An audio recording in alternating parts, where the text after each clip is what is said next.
ಪ್ರೀತಿಯನ್ನು good Friday ರೀತಿಯಲ್ಲೇ ನಾವು ಸೆಲೆಬ್ರೇಟ್ ಮಾಡ್ತಾ ಇದ್ದೀವಿ. ಸೊ ವಿ ಹ್ಯಾವ್ 7 words, 7 ವಾಕ್ಯಗಳು ಇದ್ದಾವೆ. So will begin with those 7 words.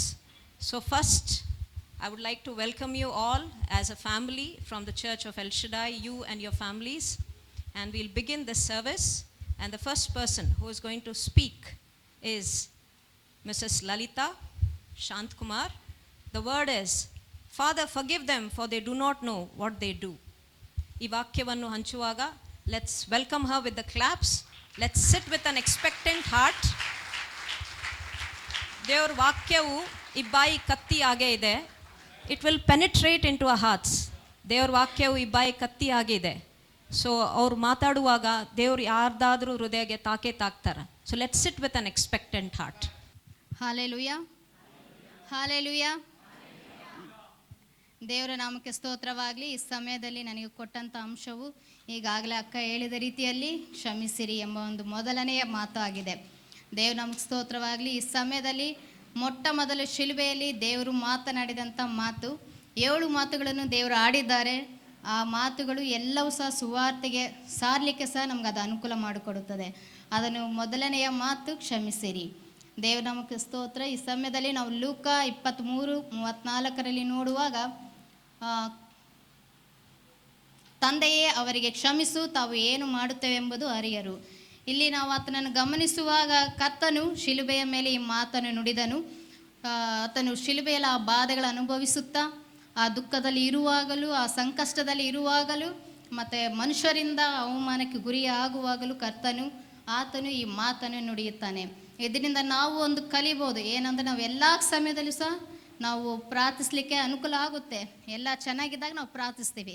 ಆದರೆ ಯಾರಾದರೂ ಅವಮಾನ ಪಡಿಸಿದಾಗ, ನಮ್ಮನ್ನು ದುಃಖಪಡಿಸಿದಾಗ ನಾವು ಖಂಡಿತವಾಗ್ಲೂ ಪ್ರಾರ್ಥಿಸಲಿಕ್ಕೆ ಅನುಕೂಲ ಆಗುತ್ತಾ? ಖಂಡಿತ ಆಗೋದಿಲ್ಲ. ಆದರೆ ನಮಗೆ ಯೇಸು ಸ್ವಾಮಿ ಅದನ್ನು ಕಲಿಸಿಕೊಟ್ಟಿದ್ದಾರೆ. ಆತನ ಶಿಲುಬೆಗೆ ಹಾಕುವಾಗಲೂ ಅನೇಕರು ಆತನನ್ನು ಅವಮಾನಿಸಿದರು, ಆತನು ದುಃಖಪಡಿಸಿದರು, ಆತನನ್ನು ಹೀಯಾಳಿಸಿದರು. ಆದರೂ ಕರ್ತನು ಅದನ್ನೆಲ್ಲವನ್ನು ಸಹಿಸಿಕೊಂಡನು. ಅವನ್ನೆಲ್ಲವನ್ನು ಸಹಿಸಿಕೊಂಡದ ಕಾರಣ ಅದಕ್ಕೆ ನಾವು ಮತ್ತು ನೀವು ಆತನು ಸಹಿಸಿಕೊಂಡು ನಮಗೆ ಬಿಡುಗಡೆ ಕೊಡಬೇಕೆಂಬುದಾಗಿ ಆತನು ತನ್ನನ್ನು ತಾನೇ ಬಲಿಯಾಗಿ ಅರ್ಪಿಸಿಕೊಂಡನು. ಈ ಸಮಯದಲ್ಲಿ ಅದೇ ರೀತಿಯಲ್ಲಿ ನೋಡುವಾಗ ನಾವು ಸಹ ಅದೇ ರೀತಿಯಲ್ಲಿ ಜೀವಿಸಬಹುದು ಎಂಬುದಾಗಿ ಕರ್ತನು ನಮಗೂ ಸಹ ಹೇಳಿಕೊಟ್ಟಿದ್ದಾನೆ. ಯಾವ ರೀತಿಯಲ್ಲಿ ಎಂಬುದಾಗಿ ನೋಡುವಾಗ, ಮತ್ತಾಯ 6:12 ನೋಡುವಾಗ, ಯೇಸು ಸ್ವಾಮಿ ನಮಗೆಲ್ಲರಿಗೂ ತನ್ನ ಶಿಷ್ಯರಿಗೂ ಒಂದು ಪ್ರಾರ್ಥನೆಯನ್ನು ಕಲಿಸ್ಕೊಟ್ರು. ಅದೇನಪ್ಪ ಅಂದರೆ, ನಮಗೆ ತಪ್ಪು ಮಾಡಿದವರನ್ನು ನಾವು ಕ್ಷಮಿಸದಂತೆ ನಮ್ಮ ತಪ್ಪುಗಳಲ್ಲಿ ಕರ್ತನೆ ನೀನು ಶಿಲುಬೆಯಲ್ಲಿ ಮಾಡಿದ ಆ ತ್ಯಾಗಕ್ಕಾಗಿ ಸ್ತೋತ್ರಗಳು ಕರ್ತನೆ. ಅಪ್ಪ, ಮೊದಲನೆಯ ನುಡಿಯಾಗಿ ನುಡಿದಂಥ ಕ್ಷಮಿಸಿರಿ ಅಪ್ಪ. ಈ ಮಾತಿಗಾಗಿ ಸ್ತೋತ್ರಗಳು ಕರ್ತನೆ. ಅಂದು ನೀನು ಕೊಟ್ಟಂಥ ಬಿಡುಗಡೆಗಾಗಿ ಸ್ತೋತ್ರ ಕರ್ತನೆ. ನೀನು ಕ್ಷಮಿಸಿದ ರೀತಿಗಾಗಿ ಸ್ತೋತ್ರಗಳು ಕರ್ತನೆ. ನಮ್ಮನ್ನು ನಿನ್ನ ಹಸ್ತದಲ್ಲಿ ಅರ್ಪಿಸಿಕೊಡುತ್ತೇವೆ ಕರ್ತನೆ. ನಾವು ಸಹ ನಿನ್ನಂತೆ ಆಗುವಂತೆ ನಮಗೆ ಸಹಾಯ ಮಾಡ್ರಿ ಎಂಬುದನ್ನು ನಾವು ಬೇಡಿಕೊಳ್ಳುತ್ತೇವೆ ಕರ್ತನೆ. ಎಲ್ಲರನ್ನು ಆಶೀರ್ವದಿಸಿ ನಡೆಸಿಕೊಡು ಎಂಬುದಾಗಿ ಯೇಸುವಿನ ಅತಿ ಶ್ರೇಷ್ಠವಾದ ನಾಮದಲ್ಲಿ ಕರ್ತನೆ ಈ ಪ್ರಾರ್ಥನೆಯನ್ನು ನಾವು ಬೇಡಿ ಪಡೆದುಕೊಂಡಿದ್ದೇವೆ ತಂದೆಯಾದ ದೇವರೇ. Amen, amen, amen, amen. Praise God. Our life begins with compassion and our journey continues with the forgiveness. That's the key of a Christian life. That's what Lalita shared. Let's welcome Ravi for the second word. Today you will be with me in paradise. ಎರಡನೇ ವಾಕ್ಯ, ಈ ಹೊತ್ತೇ ನೀನು ನನ್ನ ಸಂಗಡ ಪರದೈಸಿನಲ್ಲಿರುವಿ ಎನ್ನುವಂಥ ಒಂದು ವಾಕ್ಯ ಇದು. ಲೂಕನ್ ಬರೆದ ಸುವಾರ್ತೆ 23ನೇ ಅಧ್ಯಾಯ 43ನೇ ವಚನದಲ್ಲಿ ಈ ರೀತಿಯಾದಂಥ ಒಂದು ಮಾತು ಹೇಳಲ್ಪಟ್ಟಿದೆ. ಸೊ ಈ ಒಂದು ವಾಕ್ಯವನ್ನು ನಾವು ನೋಡೋದಕ್ಕಿಂತ ಮುಂಚೆ ಈ ಒಂದು ಸಣ್ಣ ಕಥೆಯನ್ನು ಹೇಳೋದರ ಮೂಲಕ ನಾನು ಪ್ರಾರಂಭಿಸೋದಕ್ಕೆ ಇಷ್ಟಪಡ್ತೇನೆ. ಒಂದು ಊರಿನಲ್ಲಿ ಒಬ್ಬ ಐಶ್ವರ್ಯವಂತನಾದಂಥ ಒಬ್ಬ ವ್ಯಕ್ತಿ ಇರ್ತಾನೆ. ಆ ವ್ಯಕ್ತಿ ತುಂಬ ಐಶ್ವರ್ಯವಂತ ವ್ಯಕ್ತಿಯಾಗಿರ್ತಾನೆ ಮತ್ತು ಅವನಿಗೆ 100 ಎಕರೆ ಹೊಲ ಗದ್ದೆಗಳು ಇರ್ತವೆ ಮತ್ತು ಅವನು ಭಾಳ ಒಳ್ಳೆಯವನಾಗಿರ್ತಾನೆ. ಅದೇ ರೀತಿಯಲ್ಲಿ ಅದೇ ಊರಲ್ಲಿ ಅದೇ ರೀತಿಯಲ್ಲಿ ಆ ಒಂದು ಐಶ್ವರ್ಯವಂತ ವ್ಯಕ್ತಿ ಆ ಊರಿನಲ್ಲಿ ಯಾರಿಗೆ ಕಷ್ಟಗಳು ಒಂದು ಸಮಸ್ಯೆಗಳು ಬಂದಾಗ ಅವನು ತನ್ನ ಕೈಲಾದಷ್ಟು ಅವನು ಸಹಾಯ ಮಾಡುತ್ತಾ ಇರ್ತಾನೆ ಯಾವಾಗಲೂ ಕೂಡ ಮತ್ತು ಅದೇ ರೀತಿಯಲ್ಲಿ ಆ ಊರಿನಲ್ಲಿ ಒಂದು ಬಡ ರೈತನು ಕೂಡ ಇರ್ತಾನೆ. ಆ ಬಡ ರೈತನಿಗೆ ಕೇವಲ ಒಂದು 2 ಎಕರೆ ಆಸ್ತಿ ಇರ್ತೈತೆ, ಹೊಲ ಇರ್ತೈತೆ. ಸೊ ಆ ಹೊಲದಲ್ಲಿ ಅವನು ಕೆಲಸ ಮಾಡಿ ವ್ಯವಸಾಯ ಮಾಡಿ ಅವನು ದುಡಿದು ತಿಂತಾ ಇರ್ತಾನೆ. ಒಂದು ವರ್ಷ ಏನಾಗುತ್ತೆ ಅಂದರೆ ಆ ಒಂದು ವರ್ಷ ಬರಗಾಲ ಬಂದು ಬೆಳೆ ಸರಿಯಾಗಿ ಬೆಳೆಯೋದಿಲ್ಲ. ಸೊ ಒಂದು ಬಡ ರೈತನು ಭಾಳ ಕಷ್ಟವನ್ನು ಅನುಭವಿಸ್ತಾನೆ, ಅವನಿಗೆ ಉಣೋದಕ್ಕೆ ಸೊ ಅವನಿಗೆ ಏನೂ ಇರೋದಿಲ್ಲ. ಸೊ ಅವನು ಬಹಳ ಕಷ್ಟದಲ್ಲಿ ಮುಳುಗೋಗ್ತಾನೆ. ಸೊ ಅವನಿಗೆ ಅಂಥ ಒಂದು ಸಮಯದಲ್ಲಿ ಅವನೇನು ಮಾಡ್ತಾನೆ ಅಂದರೆ ತನ್ನ ಪರಿಚಯಸ್ಥರು ಮತ್ತು ಸ್ನೇಹಿತರ ಬಳಿ ಹಣವನ್ನು ಅಥವಾ ಕೇಳ್ತಾನೆ. ಯಾರು ಕೂಡ ಕೊಡೋ ಸ್ಥಿತಿಯಲ್ಲಿರಲ್ಲ, ಯಾಕಂದರೆ ಬರಗಾಲ ಬಂದಿರೋ ಕಾರಣಕ್ಕಾಗಿ ಊರಲ್ಲಿ. ಸೊ ಯಾರಿಗೂ ಕೂಡ ಹಣ ಕೊಡೋದಕ್ಕೆ ಆಗೋದಿಲ್ಲ. ಅವನು ಭಾಳ ಚಿಂತಿತನಾಗ್ತಾನೆ, ದುಃಖ ಪಡ್ತಾನೆ. ಆ ಸಮಯದಲ್ಲಿ ಮತ್ತೆ ಅವನು ಊರಿನ ಒಂದು ಐಶ್ವರ್ಯವಂತ ವ್ಯಕ್ತಿಯ ಬಗ್ಗೆ ನೆನಪಾಗ್ತದೆ. ಆ ಊರಿನ ಐಶ್ವರ್ಯವಂತ ವ್ಯಕ್ತಿ ನೆನಪಾದ ಮೇಲೆ ಆತನ ಬಳಿ ಹೋಗಿ ಕೇಳ್ತಾನೆ, ನನಗೇನಾದರೂ ಸಹಾಯ ಮಾಡು, ನಾನು ಭಾಳ ಕಷ್ಟದಲ್ಲಿದ್ದೇನೆ, ನಿತ್ಯವಸರ ವಸ್ತುಗಳು ಕೂಡ ಕೊಂಡ್ಕೊಳ್ಳೋದಕ್ಕೆ ನನ್ನ ಹತ್ರ ಹಣ ಇಲ್ಲ ಅಂಥೇಳಿ, ಮತ್ತು ಈ ಸರಿ ಬೆಳೆ ಬೆಳೆಯೋದಕ್ಕೆ ಕೂಡ ನನ್ನ ಹತ್ರ ಕಾಳು ಕೊಂಡ್ಕೊಳ್ಳೋದಕ್ಕೆ ಹಣಕ್ಕೆ ಸಹ ಇಲ್ಲ, ದಯವಿಟ್ಟು ಸಹಾಯ ಮಾಡು ಅಂತ ಐಶ್ವರ್ಯವಂತ ವ್ಯಕ್ತಿನ ಬಡ ರೈತನು ಕೇಳ್ತಾನೆ. ಆವಾಗ ಕೇಳಿದ ತಕ್ಷಣ ಒಂದು ಐಶ್ವರ್ಯವಂತ ವ್ಯಕ್ತಿ ಅವನ ಮೇಲೆ ಕನಿಕರಪಟ್ಟು, ನಿನಗೆ ಎಷ್ಟು ಬೇಕಾಗ್ಬೋದು ಅಂತ ಕೇಳಿದ್ರೆ, 1,00,000 ರೂಪಾಯಿ ಬೇಕಾಗ್ಬೋದು ನನಗೆ ಅಂತ ಹೇಳ್ತಾನೆ. ಸೊ ಸರಿ ಆಯಿತು, ನಾಳೆ ಬಂದು ತೊಗೊಂಡೋಗಿ ನೀನು ಅಂತ ಹೇಳ್ತಾನೆ. ಹಂಗೆ ಹೇಳಿದ ತಕ್ಷಣ ಅವನು ಮರುದಿನ ಬಂದು ನೋಡಿದ ತಕ್ಷಣ ಅವ್ರ ಮನೆ ಐಶ್ವರ್ಯವಂತ ವ್ಯಕ್ತಿ ಮನೆ ಸುತ್ತಲೂ ಭಾಳ ಜನ ನಿಂತಿರೋದನ್ನು ನೋಡ್ತಾನೆ. ಏನಾಗಿರುತ್ತಂದರೆ ಅವನು ಐಶ್ವರ್ಯವಂತ ವ್ಯಕ್ತಿ ಸಂಜೆ ಸಮಯದಲ್ಲಿ ನಡ್ಕೊಂಡು ಹೋಗ್ತಿರುವಾಗ ಕಾಲು ಜಾರಿ ಬಿದ್ದು ತಲೆಗೆ ಏಟಾಗಿ ಆಸ್ಪತ್ರೆಯಲ್ಲಿ ಜಾಯ್ನ್ ಆಗಿರ್ತಾನೆ. ಮತ್ತು ಆಸ್ಪತ್ರೆಯಲ್ಲಿ ಸ್ವಲ್ಪ ಸಮಯ ಆದಮೇಲೆ ಅವನು ಸತ್ತೋಗಿರ್ತಾನೆ. ಸೊ ಮರಣ ಹೊಂದಿರ್ತಾನೆ. ಸೊ ಆ ಸಮಯದಲ್ಲಿ ಏನಾಗ್ತದೆ ಅಂದರೆ ಆ ಒಂದು ಸುದ್ದಿ ಕೇಳಿ ಅವನು ಬಡ ರೈತನು ಭಾಳ ಬೇಸರ ಆಗ್ತದೆ ಅವನು ಸತ್ತಿರೋದಕ್ಕಾಗಿ. ಮತ್ತು ತನಗೆ ಕೊಡ್ತಾನಂತ ಒಂದೇ ಒಂದು ನಿರೀಕ್ಷೆ ಇತ್ತು, ಆ ಒಬ್ಬ ವ್ಯಕ್ತಿನೇ ನಿರೀಕ್ಷೆ ಇದ್ದ ಆತಗೆ. ಸೊ ಆತ ಕೂಡ ತೀರ್ಕೊಂಡು ಹೋದಲ್ಲ ಅಂತ ದುಃಖ ಪಡ್ತಾ ಇರ್ತಾನೆ. ಅದಾಗಿ ಮರುದಿನ ಅವನ ಮನೆಯಲ್ಲಿರುವಾಗ ಬಡ ರೈತನು ಆ ಒಂದು ಬಡ ರೈತನ ಒಂದು ಐಶ್ವರ್ಯವಂತ ವ್ಯಕ್ತಿಯ ಒಂದು ಸ್ನೇಹಿತನು ಬಂದು ಅವನಿಗೆ 1,00,000 ಹಣವನ್ನು ಕೊಡ್ತಾನೆ. 1,00,000 ಹಣವನ್ನು ಕೊಟ್ಟು ಅವನಿಗೆ ಆಶ್ಚರ್ಯ ಆಗಿಬಿಡ್ತದೆ ಬಡ ರೈತನಿಗೆ. ಏನಿದು 1,00,000 ಯಾಕೆ ಕೊಡ್ತಾಯಿದ್ದಾರೆ ಅಂದರೆ, ಅವನು ಐಶ್ವರ್ಯವಂತ ವ್ಯಕ್ತಿ ಸ್ನೇಹಿತನು ಹೇಳ್ತಾನೆ, ಮೊನ್ನೆ ಅವನು ಐಶ್ವರ್ಯವಂತ ವ್ಯಕ್ತಿ ತೀರು ಹೋಗೋದಕ್ಕಿಂತ ಮುಂಚೆ ಆಸ್ಪತ್ರೆಯಲ್ಲಿ ಜಾಯ್ನ್ ಆಗಿರುವಾಗ ಅವನು ನನ್ನ ಕರೆದು ತನ್ನ ಹೆಂಡತಿ ಹತ್ರ ಇರೋಂಥ ಚೆಕ್ಕನ್ನು ಇಸ್ಕೊಂಡು 1,00,000 ಅಮೌಂಟ್ ಬರೆದು ಕೊಟ್ಟು ನನಗೆ ನಿನಗೆ ಕೊಡು ಅಂತೇಳಿ ಅಂತೇಳಿ ಐಶ್ವರ್ಯವಂತ ವ್ಯಕ್ತಿ ಸ್ನೇಹಿತನ ಹೇಳ್ತಾನೆ. ಅದನ್ನು ಕೇಳಿ ಬಡ ರೈತನ ಕಣ್ಣಲ್ಲಿ ಒಂದು ನೀರು ಬರ್ತದೆ. ಸೊ ಅವನು ಕಣ್ಣೀರಿಡ್ತಾನೆ. ಎಂಥ ಒಂದು ಒಳ್ಳೆಯ ವ್ಯಕ್ತಿ ಅಂತ, ತಾನು ಮರಣದ ಪರಿಸ್ಥಿತಿಯಲ್ಲಿದ್ದರೂ ಕೂಡ ನನಗೆ ಸಹಾಯ ಮಾಡೋದನ್ನು ಮರ್ತೋಗಿಲ್ಲ, ಅವನು ತಾನು ವಾಗ್ದಾನವನ್ನು ಆತ ನೆರವೇರಿಸ್ತಾ ಅಂತ ಅವನು ಭಾಳ ಸಂತೋಷ ಪಡ್ತಾನೆ. ಸೊ ಅದೇ ರೀತಿಯಂಥ ಒಬ್ಬ ವ್ಯಕ್ತಿ ಬೈಬಲಲ್ಲಿ ನಾವು ನೋಡ್ಬೋದು. ಯಾರಂದರೆ ಅದು ಯೇಸು ಸ್ವಾಮಿಗಿದ್ದಾನೆ. ಹಲ್ಲೆಲೂಯ. ಸೊ ಅದೇ ಮಾತನ್ನು ಹೇಳ್ತಿದ್ದಾನೆ. ಇಲ್ಲಿ ಕೂಡ ಯೇಸು ಸ್ವಾಮಿ ಅದೇ ಪರಿಸ್ಥಿತಿಯಲ್ಲಿದ್ದಾನೆ. ಈ ಹೊತ್ತೆ ನೀನು ನನ್ನ ಸಂಗಡ ಪರದೈಸಿನಲ್ಲಿರುವಿ ಅಂತ ಯೇಸು ಸ್ವಾಮಿ ಹೇಳ್ತಾ ಇದ್ದಾನೆ. ಯಾರಿಗೆ ಹೇಳ್ತಾ ಇದ್ದಾನೆ? ಆ ಒಬ್ಬ ಕಳ್ಳನಿಗೆ ಹೇಳ್ತಾ ಇದ್ದಾನೆ. 2 ಕಳ್ಳರಲ್ಲಿ ಒಬ್ಬ ಕಳ್ಳನಿಗೆ ಹೇಳ್ತಾ ಇದ್ದಾನೆ. ಯಾಕೆ ಇನ್ನೊಂದು ಕಳ್ಳನಿಗೆ ಹೇಳ್ತಾ ಇಲ್ಲ? ಒಂದು ಕಳ್ಳನಿಗೆ ಯಾಕೆ ಹೇಳ್ತಾ ಇದ್ದಾನೆ ಅಂದರೆ, ವಾಕ್ಯವನ್ನು ನೋಡಿಕೊಳ್ಳೋಣ.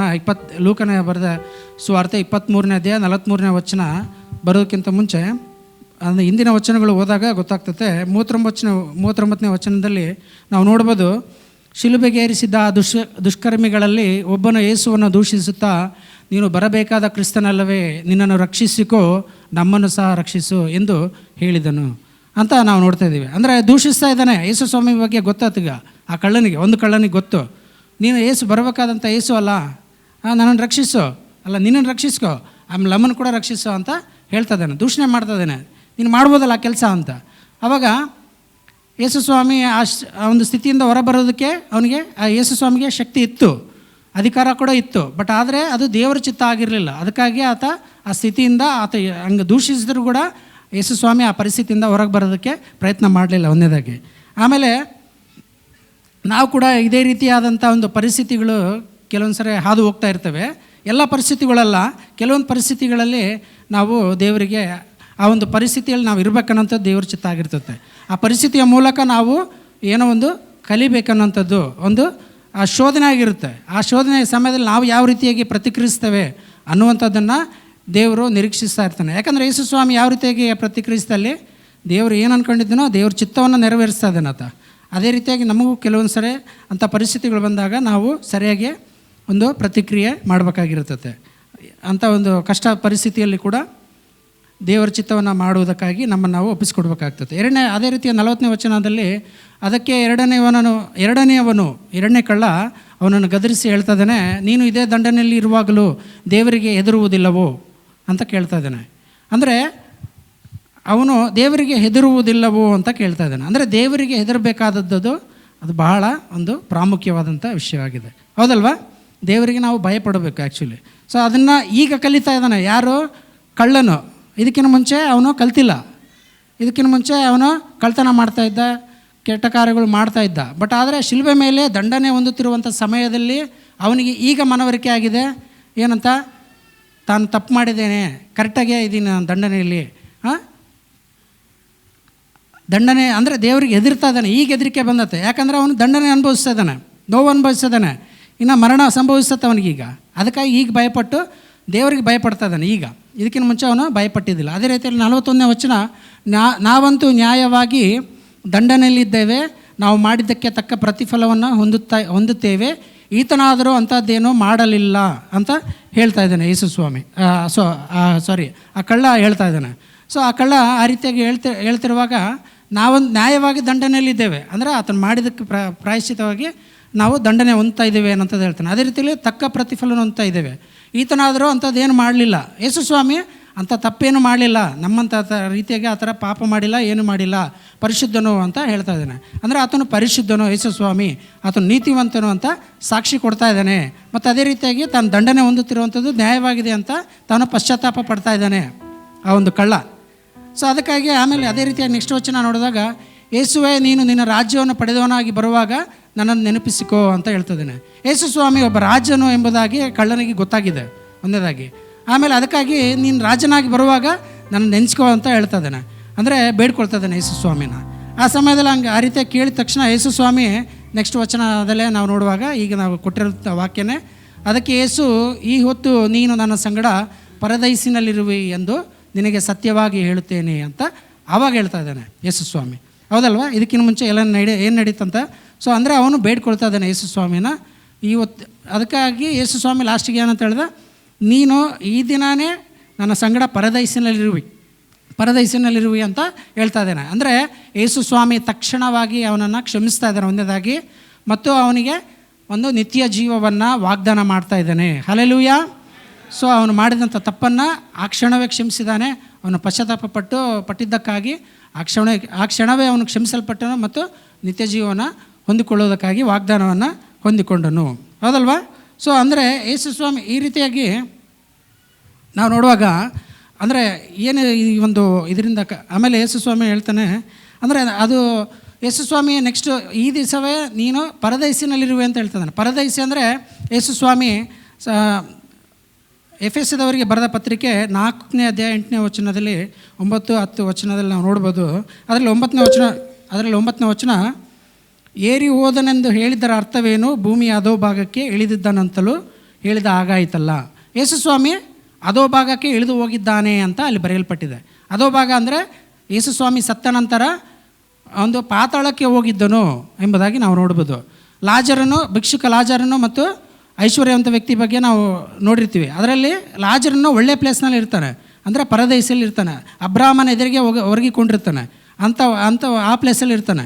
ಆದರೆ ಅವನು ಐಶ್ವರ್ಯವಂತ ವ್ಯಕ್ತಿಯಲ್ಲಿ ಇರ್ತಾನೆ, ಅವನು ನರಕದಲ್ಲಿ ಅಲ್ಲಿ ಹಿಂಸೆ ಅಂದರೆ ಬೆಂಕಿಯಿಂದ ಇದು ಶಿಕ್ಷೆಯನ್ನು ಹೊಂದ್ತಾ ಇರ್ತಾನೆ.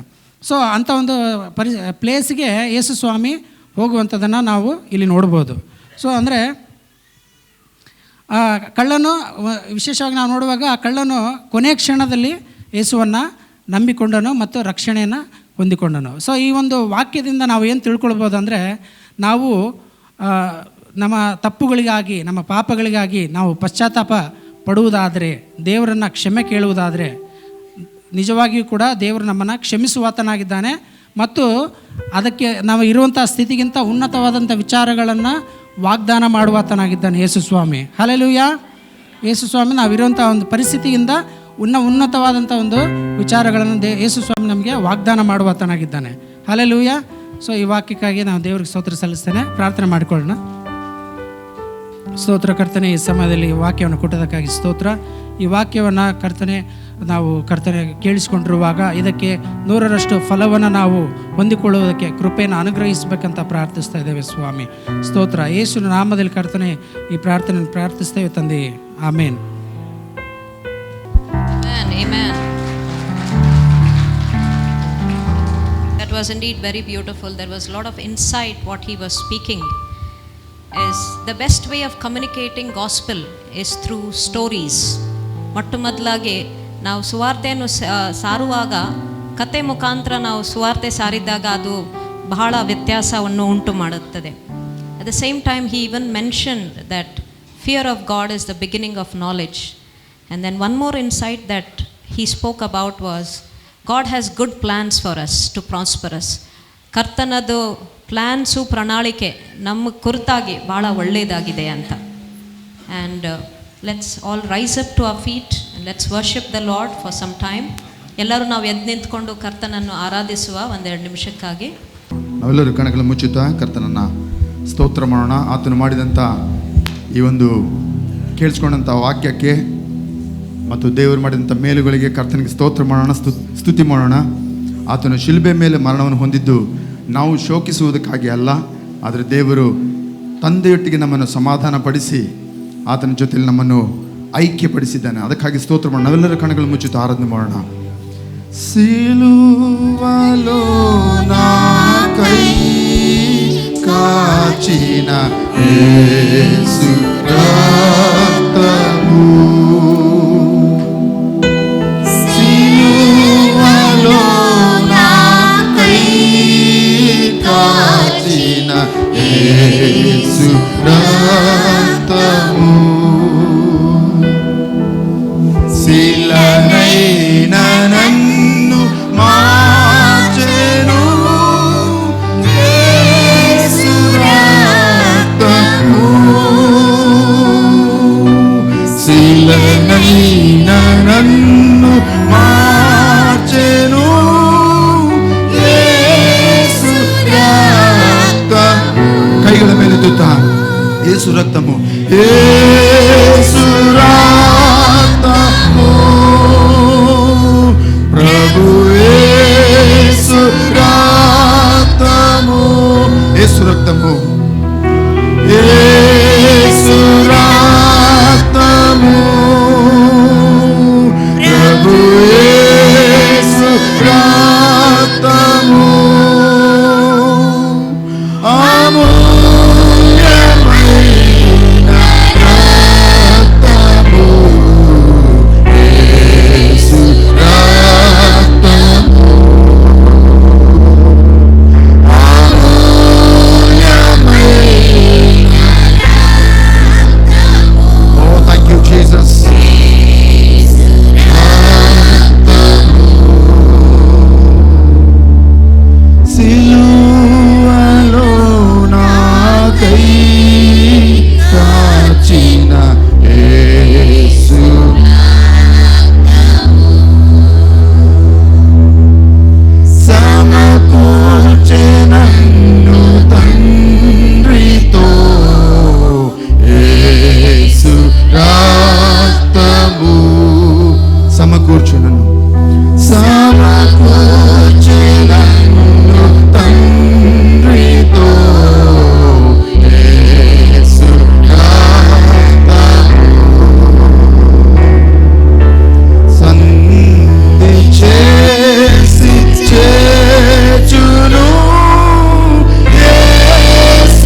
the day when we got saved.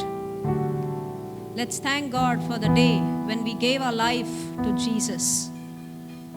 Let's thank Him for the changes that He brought the moment that light entered into our life. Let's thank Him with all our heart. Father, our life has changed. It's all your compassion, your mercy. It was your blood that purchased everything for me. Let's thank Him. Let's thank Him. Thank you, Lord. ಸ್ತೋತ್ರ ಸ್ವಾಮಿ. ಕರ್ತನಿಗೆ ವಂದನೆಯನ್ನು ಸಲ್ಲಿಸುವ, ನಾನು ರಕ್ಷಣೆ ಹೊಂದಿದ್ದ ದಿನವನ್ನು ಅದಕ್ಕಾಗಿ ಸ್ತೋತ್ರ ಅಂತ ಹೇಳುವ ಒಂದು ಕ್ಷಣ ತಗೊಂಡು ನಾವು ದೇವರೇ ವಂದನೆ ಸ್ವಾಮಿ, ವಂದನೆ ಕರ್ತನೆ, ನಿನ್ನ ರಕ್ತವನ್ನು ಸುರಿಸಿದ್ದಕ್ಕಾಗಿ ನಿನಗೆ ಕೋಟ್ಯಾನಿ ಕೋಟು ಸ್ತೋತ್ರ ಕರ್ತನೆ ಸ್ವಾಮಿ, ವಂದನೆ ಸ್ವಾಮಿ. Thank you Lord, thank you ಕರ್ತನೆ. ನೀನು ಇಲ್ಲಿದ್ದರೆ ನಾವಿಲ್ಲಿ ಇರ್ತಿದ್ದಿಲ್ಲ ಕರ್ತನೆ ಸ್ವಾಮಿ. ನಿನಗೆ ಸ್ತೋತ್ರ ಸ್ವಾಮಿ. ಏನು ಸಲ್ಲಿಸಿದ್ರು ಕರ್ತನೆ ಅದು ನಿನಗೆ ಹಿಂತಿರುಗೋ ಹಾಗೆ ಕೊಡೋಕ್ಕಾಗಲ್ಲ ಕರ್ತನೆ, ಆದರೆ ವಂದನೆಯನ್ನು ನಾವು ಹೊಳ್ಳೆ ಕೊಡ್ಬೋದು ಕರ್ತನೆ ನಿನಗೆ. Thank you Lord, thank you. In Jesus name we pray, amen. ನಾವೆಲ್ಲರೂ ಕುತ್ಕೊಳ್ಳುವ.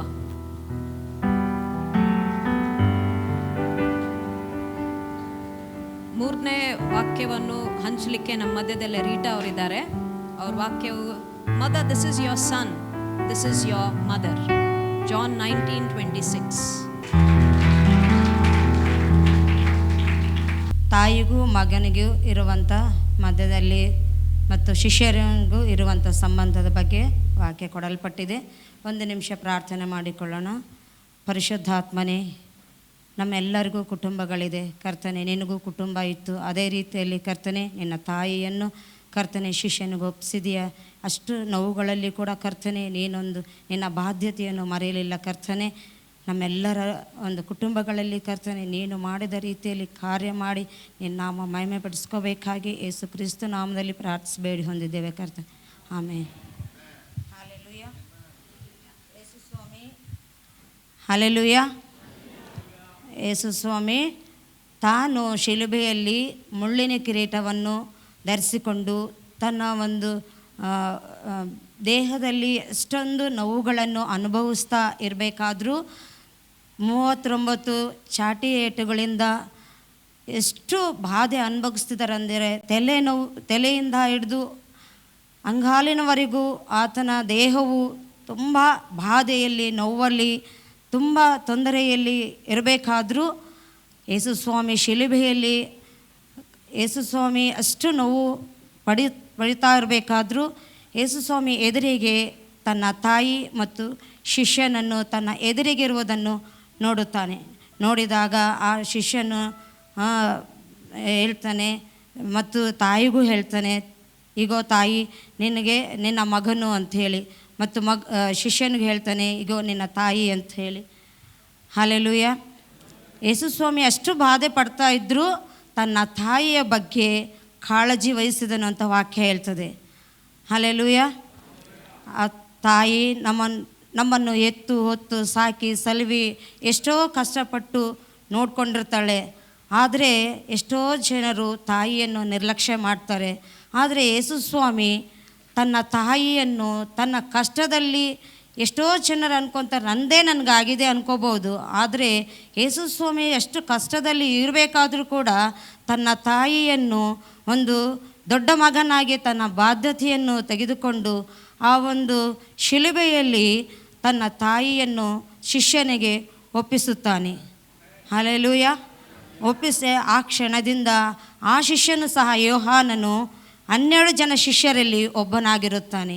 12 ಜನ ಶಿಷ್ಯರಲ್ಲಿ ಎಲ್ಲರೂ ಹಿಂದೆ ತಿರುಗಿ ಹೋಗ್ಬಿಡ್ತಾರೆ ಯೇಸುಸ್ವಾಮಿಯನ್ನು ಹಿಡ್ಕೊಂಡು ಹೋಗಬೇಕಾದ್ರೆ. ಆದರೆ ಯೋಹಾನನಂತೂ ಯೇಸುಸ್ವಾಮಿಯ ಎದೆಗೆ ಒರಗಿಕೊಂಡು ಯಾವಾಗಲೂ ಆತನಿಗೆ ಹತ್ತಿರದಲ್ಲಿರೋದರಿಂದ ಯೇಸುಸ್ವಾಮಿಯನ್ನು ಬಿಟ್ಟು ಇರುವುದಕ್ಕೆ ಆಗಲಿಲ್ಲ. ಆದ್ದರಿಂದ ಯೇಸುಸ್ವಾಮಿಯನ್ನು ಹುಡುಕಿಕೊಂಡು ಮತ್ತೆ ಆತನ ಹತ್ರ ಬಂದು ಆತನು ಎಲ್ಲಿದ್ದಾನೋ ಅಲ್ಲೇ ಇದ್ದು ಆತನ ನೋವು ಪಡೋದನ್ನು, ಕಷ್ಟಪಡೋದನ್ನು ನೋಡ್ತಾ ಇರ್ತಾನೆ. ಆದ್ದರಿಂದ ಅಲ್ಲಿ ಆತನು ಯೇಸುಸ್ವಾಮಿ ಅವನ ಮನಸ್ಸು ಎಂಥದ್ದು ಅಂತ ಗೊತ್ತಾಗೋದ್ರಿಂದ ಯೇಸುಸ್ವಾಮಿ ತನ್ನ ತಾಯಿಯನ್ನು ಯೋಹಾನನಿಗೆ ಒಪ್ಪಿಸುತ್ತಾನೆ. ಯೇಸುಸ್ವಾಮಿ ಚಿಕ್ಕ ಮಗು ಇದ್ದಾಗ ಆ ತಾಯಿ ಯೋಸೇಫನು ಅಲ್ಲಿ ದೇವಾಲಯಕ್ಕೆ ಹೋದಾಗ ಅಲ್ಲಿ ಸೀಮೋನನನ್ನು ಒಬ್ಬ ಯಾಜಕನು ಹೇಳುತ್ತಾನೆ, ತಾಯಿ ನಿನ್ನ ಹೃದಯದಲ್ಲಿ ಒಂದು ಖಡ್ಗವು ತೂರಿ ಹೋಗುತ್ತದೆ ಅಂತ. ಆ ವಚನವು ಇಲ್ಲಿ ನೆರವೇರ್ತದೆ. ಒಬ್ಬ ತಾಯಿಗೆ ತನ್ನ ಮಗನು ಎಷ್ಟು ನೋವು ಪಡ್ತಾ ಇದ್ದಾನೆ ಅನ್ನೋದು ಒಂದು ಚಿಕ್ಕ ಗಾಯ ಆದರೂ ತಾಯಿ ಮಗುಗೋಸ್ಕರ ಎಷ್ಟೋ ಬಾಧೆ ಪಡ್ತಾಳೆ. ಆದರೆ ಇಲ್ಲಿ ಮಗನು ಎಷ್ಟು ನೋವು ಪಡ್ತಾ ಇರ್ತಾನೆ, ಎಷ್ಟು ಬಾಧೆ ಪಡ್ತಿರ್ತಾನೆ, ಅದನ್ನು ನೋಡಿ ಎಷ್ಟೋ ತಾಯಿ ತನ್ನ ಪ್ರಾಣವನ್ನಾದರೂ ಮಗುಗೋಸ್ಕರ ಕೊಡಲಿಕ್ಕೆ ಸಿದ್ಧಳಾಗ್ತಾಳೆ. ಆದರೆ ಅಲ್ಲಿ ಏನು ಮಾಡೋಕ್ಕಾಗೋದಿಲ್ಲ. ಮರಿಯಳಿಗೆ ಯೋಸೇಫನು ಕೂಡ ಜೊತೆಯಲ್ಲಿಲ್ಲ. ತನ್ನ ಒಬ್ಬನೇ ಮಗನಾದ ಯೇಸು ಸ್ವಾಮಿ ಮಾತ್ರ ಆಕೆಗೆ ಇದ್ದನು. ಆದರೆ ಯೇಸು ಸ್ವಾಮಿಗೆ 4 ಜನ ತಮ್ಮಂದಿರು ಇದ್ದರು. ಮರಿಯಳಿಗೆ ತನ್ನ ಮಕ್ಕಳ ಕುಟುಂಬಗಳಿದ್ದವು, ಆದರೆ ಅವರು ಯಾರೂ ಆತನ ಹತ್ರ ಬರಲಿಲ್ಲ. ಆದರೆ ಮರಿಯಳು ಮಾತ್ರ ತನ್ನ ಮಗನಿಗಾಗಿ ಅಲ್ಲಿ ಬಂದಿದ್ದಳು.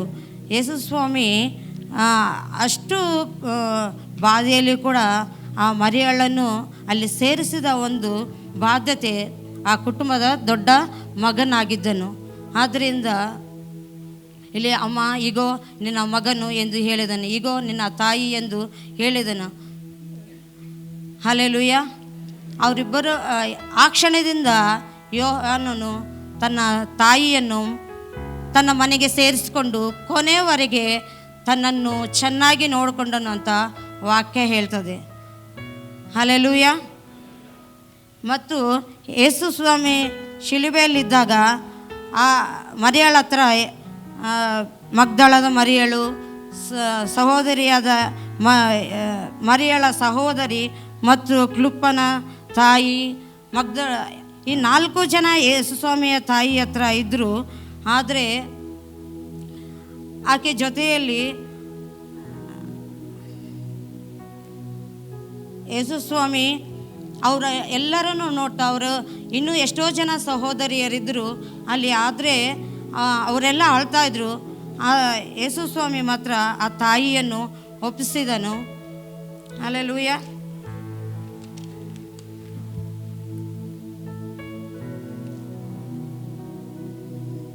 ಇಲ್ಲಿ ನಾವು ಏನು ನೋಡ್ಕೊಳ್ತೇವೆ ಅಂದರೆ, ಯೇಸು ಸ್ವಾಮಿ ಯಾವ ರೀತಿಯಲ್ಲಿ ತನ್ನ ಕುಟುಂಬದ ಬಗ್ಗೆ ಕಾಳಜಿ ವಹಿಸಿದನೋ ಅದೇ ರೀತಿಯಲ್ಲಿ ನಾವು ಸಹ ಕುಟುಂಬವನ್ನು ಪ್ರೀತಿಸಬೇಕು ಮತ್ತು ಕುಟುಂಬದ ಬಾಧ್ಯತೆಯನ್ನು ವಹಿಸಬೇಕು ಅಂತ ನಾವು ಅರ್ಥಕೊಳ್ಳುವವರಾಗಿದ್ದೇವೆ. ಸ್ತೋತ್ರ ಕರ್ತನೆ, ಸ್ತೋತ್ರ ದೇವರೇ. ಅಪ್ಪ ತಂದೆಯಾದ ದೇವರೇ, ಈ ವಾಕ್ಯವನ್ನು ಆಶೀರ್ವದಿಸು. ಇದರ ಮೂಲಕ ಕರ್ತನೆ ಎಲ್ಲರಲ್ಲಿ ಕೂಡ ಕರ್ತನೆ ನಿನ್ನ ಒಂದು ಕುಟುಂಬವಾಗಿ ಕರ್ತನೆ ಎಲ್ಲರನ್ನು ಆಶೀರ್ವದಿಸಿ ಕರ್ತನೆ ಕುಟುಂಬ ಬಾಧ್ಯತೆಯನ್ನು ವಹಿಸುವವರಾಗುವಂಥ ಸಹಾಯ ಮಾಡಬೇಕಾಗಿ ಯೇಸುವಿನ ನಾಮದಲ್ಲಿ ಪ್ರಾರ್ಥಿಸ್ತೀನಿ. Thank you Rita. ರೀಟಾ ಹೇಳಿದ್ದಂಥ ವಾಕ್ಯವು ಭಾಳ ಚೆನ್ನಾಗಿತ್ತು. ನಂದು ರೆಸ್ಪಾನ್ಸಿಬಿಲಿಟಿ ಏನು, ನನ್ನ ಜವಾಬ್ದಾರಿ ಏನು ಅನ್ನೋದನ್ನು ಅವರು ಮತ್ತೆ ನೆನಪು ಮಾಡಿಸಿದ್ರು. ನಂದು ಸ್ವಂತ ಇಚ್ಛೆಗಳು ಇರ್ತವೆ, ಆದರೆ ನನ್ನ ರೆಸ್ಪಾನ್ಸಿಬಿಲಿಟಿನೂ ಅದರ ಪ್ರಕಾರನೇ ಮುಖ್ಯ ಅಂತ. ಮುಂದಿನ ವಾಕ್ಯಕ್ಕೆ ಹೋಗುವ. ಹೊನ್ನೂರಪ್ಪ ಅವರು ನಮ್ಮ ಮಧ್ಯದಲ್ಲಿದ್ದಾರೆ. ಲೆಟ್ಸ್ ಚಪ್ಪಾಳೆ ತಟ್ಟು ಅವ್ರನ್ನ ಆಹ್ವಾನ ಮಾಡುವ. It's not easy. ಇಲ್ಲೇ ನಿಂತ್ಕೊಂಡು ವಾಕ್ಯವನ್ನು ಹೇಳೋದು ಸರಳವಲ್ಲ. ಕಾಲು ನಡಕ್ತಾ ಇರ್ತಾವೆ, ಹೊಟ್ಟೆನಲ್ಲಿ ಒಂಥರ ಆಗ್ತಾ ಇರುತ್ತೆ. ನೀವು ಸೀರಿಯಸ್ ಫೇಸು ಎಲ್ಲ ಪ್ರಿಪೇರ್ ಮಾಡ್ಕೊಂಡಿದ್ದು ಒಂದು ಕ್ಷಣಕ್ಕೆಲ್ಲ ಬ್ಲ್ಯಾಂಕ್ ಆದಂಗಿರುತ್ತೆ. So please let's sit with smiling face. Yeah, let's clap again and welcome.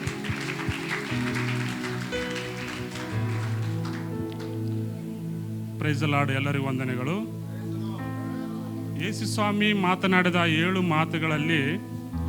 ಮಾತುಗಳಲ್ಲಿ ನನಗೆ ಬಂದಿರುವಂಥ 4ನೇ ಮಾತು ಏನಂದರೆ, ಯೇಸು ಸ್ವಾಮಿಯವರು ಮಾತನಾಡಿದಂಥ ಮೊದಲನೇ 4 ಮಾತುಗಳಲ್ಲಿ ಬೇರೆಯವ್ರ ಬಗ್ಗೆ ಮಾತನಾಡ್ತಿದ್ದಾರೆ. ಇವರನ್ನು ಕ್ಷಮಿಸು ತಾಯಿ, ಇವರು ನೋಡಿಕೊ ಅಂತ ಹೇಳ್ತಾರೆ.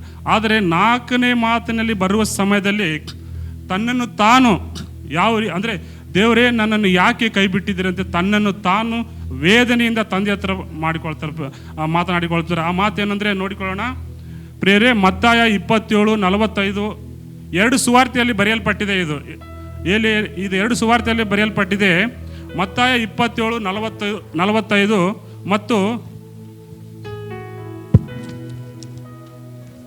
ಮತ್ತು ಮಾರ್ಕ 15:34 ಈ 2 ಸುವಾರ್ತೆಯಲ್ಲಿ ಮಾತ್ರ ಇದು ತನಗೆ ನೋವು ಬಂದಾಗ ಯೇಸು ಸ್ವಾಮಿ ಕೇಳ್ತಕ್ಕಂಥ ಮಾತಾಗಿದೆ.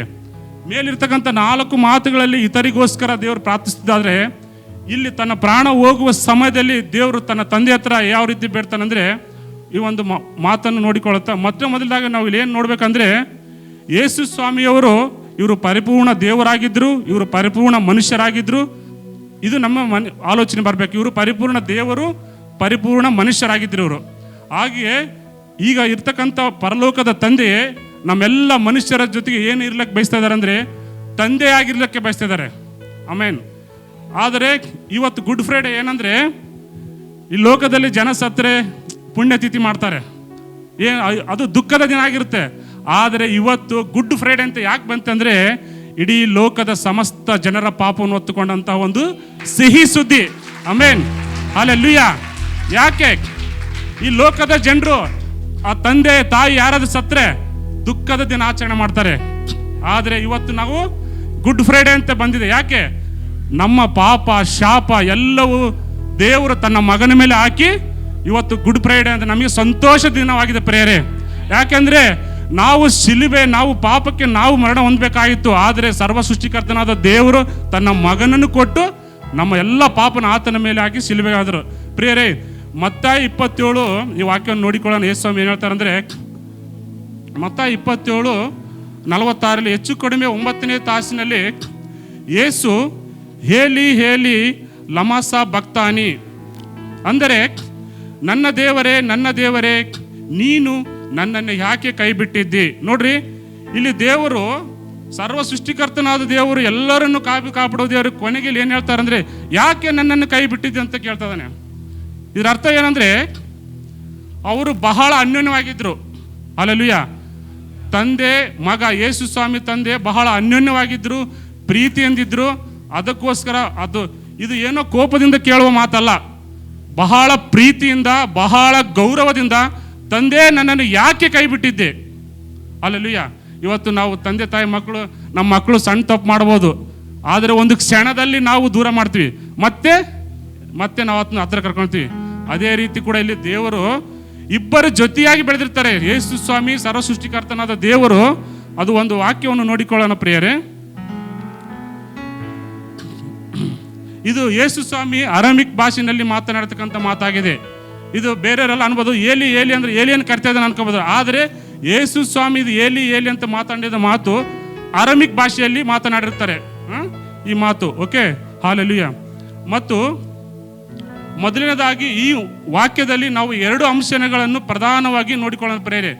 ಈ ಮಾತಿನಲ್ಲಿ 2 ಪ್ರಾಮುಖ್ಯವಾಗಿ ಕಂಡು ಬರ್ತದೆ. ಮೊದಲನೇದಾಗಿ ತಂದೆ ಮಗನಲ್ಲಿರುವ ಪ್ರೀತಿ. ಯಾವುದು ಹೇಳ್ರಿ? ತಂದೆ ಮಗನಲ್ಲಿರುವ ಪ್ರೀತಿ. ದೇವಜನರ ಗಮನವಿಟ್ಟು ಕೇಳಬೇಕಂತ ನಾನು ಬೇಡ್ತೇನೆ. ಈ ವಾಕ್ಯದಲ್ಲಿ 2 ಪ್ರಾಮುಖ್ಯವಾಗಿ ಕಾಣ್ತದೆ. ಒಂದು ತಂದೆ ಮಗನಲ್ಲಿರುವ ಅನ್ಯೋನ್ಯತೆ, ಮತ್ತು ಇನ್ನೊಂದು ಈ ಲೋಕದ ಪಾಪವನ್ನು ಕಾಣ್ತಾ ಇದ್ದಾರೆ. ಆಮೇನ್, ಹಲ್ಲೆಲೂಯಾ.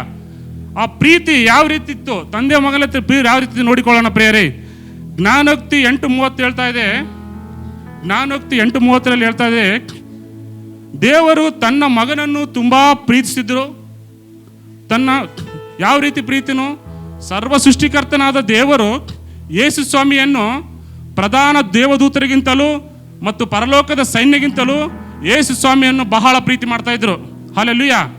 ಸರ್ವ ಸೃಷ್ಟಿಕರ್ತನಾದ ದೇವರು ತನ್ನ ಪ್ರಧಾನ ದೂತರಿಗಿಂತಲೂ ಮತ್ತು ಪರಲೋಕದ ಸೈನ್ಯ ಎಲ್ಲ ಇರ್ತಕ್ಕಂಥವರೆಲ್ಲರಿಗಿಂತಲೂ ಯೇಸು ಸ್ವಾಮಿಯನ್ನು ಬಹಳವಾಗಿ ಪ್ರೀತಿ ಮಾಡ್ತಾ ಇದ್ರು. ಅಲ್ಲಿ ಹೇಳ್ತಾ ಇದೆ, ಜ್ಞಾನೋಕ್ತಿ 8:30 ಹೇಳ್ತಾ ಇದೆ ನೋಡ್ರಿ, ಅವರು ಬಹಳ ಅನ್ಯೋನ್ಯವಾಗಿದ್ರಂತ, ಬೆಳೆದವನಂತೆ. ಅಂದರೆ ಈಗ ತಂದೆ ಮಕ್ಕಳ ಹತ್ರ ಯಾವ ರೀತಿ ಅನ್ಯೋನ್ಯವಾಗಿ ಬೆಳ್ತಾ ಹೋಗ್ತದೆ ಸಣ್ಣ ಹುಡುಗಿದ್ದಾಗಿಂದ, ಆ ರೀತಿ ತಂದೆ ಮಗ ಯೇಸು ಸ್ವಾಮಿ ಮತ್ತು ದೇವರು ಅನ್ಯೋನ್ಯವಾಗಿ ಪ್ರೀತಿಯಿಂದ ಐಕ್ಯತೆಯಿಂದ ಬೆಳೀತಾ ಇದ್ರು. ಆದರೆ ಇಷ್ಟು ಬೆಳೆದು ಇಲ್ಲಿ ಯಾಕೆ ನನ್ನ ಕೈ ಬಿಟ್ಟಿದ್ದಿ ಅಂತ ಒಂದು ಮಾತು ಬರ್ತಾ ಇದೆ. ದುಃಖದ ಸಂಗತಿ ಪ್ರಿಯರೇ, ಅವರು ಅಷ್ಟೋ ಅನ್ಯೋನ್ಯವಾಗಿದ್ದರು ತಂದೆ ಮಗ. ಇಲ್ಲಿ ಯಾಕೆ ದೇವರೇ ನನ್ನನ್ನು ಕೈ ಬಿಟ್ಟಿದ್ದೆ ಅಂತ ಇದ್ದಾರೆ. ಅದಕ್ಕೆ ಕಾರಣ ಏನಂದರೆ ನೋಡಿಕೊಳ್ಳೋಣ ಪ್ರಿಯರೇ. ಯೋಹಾನ 17:22 ಹೇಳುವಂತೆ ತಂದೆ ಮಗ ಒಂದಾಗಿದ್ರು. ತಂದೆ ಮಗ ಒಂದಾಗಿರೋ ಸಮಯದಲ್ಲಿ ಇಲ್ಲಿ ಬೇರೆ ಆಗುವ ಸ್ಥಿತಿ ಬರ್ತಾ ಇದೆ. ಯಾಕೆ ಬರ್ತಾ ಇದೆ?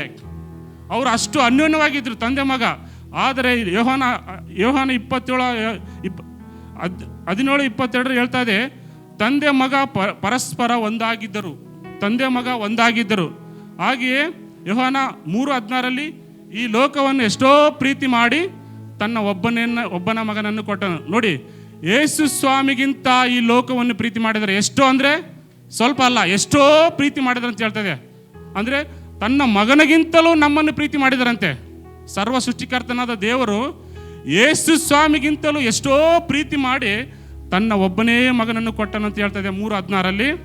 ಪ್ರೇರೆ, ಹಾಗೆ ರೋಮ 8:32 ಪ್ರಕಾರ ತನ್ನ ಸ್ವಂತ ಮಗನನ್ನು ಉಳಿಸಿಕೊಳ್ಳದೆ ನಮ್ಮೆಲ್ಲರಿಗೋಸ್ಕರ ಆತನನ್ನು ಒಪ್ಪಿಸಿಕೊಟ್ಟನು. ಯಾಕೆ ಒಪ್ಪಿಸಿಕೊಟ್ಟನು ಯೇಸು ಸ್ವಾಮಿಯನ್ನು? ಮೊದಲಿಂದ ಆತನ ಜೊತೆಗಿದ್ದು ಆ ಸೃಷ್ಟಿಯೆಲ್ಲ ತನ್ನ ಮಗನ ಮುಖಾಂತರ ಮಾಡಿ, ಆದರೆ ಈ ಕ್ಷಣದಲ್ಲಿ ಲೋಕದ ಜನರಿಗೋಸ್ಕರ, ನಮಗೋಸ್ಕರ, ನಿಮಗೋಸ್ಕರ ತನ್ನ ಮಗನನ್ನು ಕೊಡುವ ಸ್ಥಿತಿ ಬಂತು. ಹಲ್ಲೆಲೂಯಾ. ಅಂದರೆ ಈ ದೇವರು ಬಹಳವಾಗಿ ಪ್ರೀತಿ ಮಾಡ್ತಾ ಇದ್ರು ಲೋಕನ. ತನ್ನ ಮಗನಿಗಿಂತ ಈ ಲೋಕ ಅಂದರೆ ನಾವು, ಲೋಕದಲ್ಲಿರುವ ಎಲ್ಲರನ್ನು ದೇವರು ಪ್ರೀತಿ ಮಾಡ್ತಾ ಇದ್ರು. ಹಾಗೆ ಇಲ್ಲಿ ಮೊದಲನೇದಾಗಿ ಏನು ಗೊತ್ತಾಯ್ತು? ತಂದೆ ಮಗ ಬಹಳ ಪ್ರೀತಿ, ಅನ್ಯೋನ್ಯತೆ, ಐಕ್ಯತೆ ಇದ್ರು ಮೊದಲನೇದಾಗಿ. ಎರಡನೇದಾಗಿ ಯಾಕೆ ನನ್ನನ್ನು ಕೈ ಬಿಟ್ಟಿದ್ದೆ ಎಂದು ನೋಡೋದಾದ್ರೆ ಯೆಶಾಯ 59:2 ಪ್ರಕಾರ ಹೇಳ್ತಾ ಇದೆ ನೋಡ್ರಿ.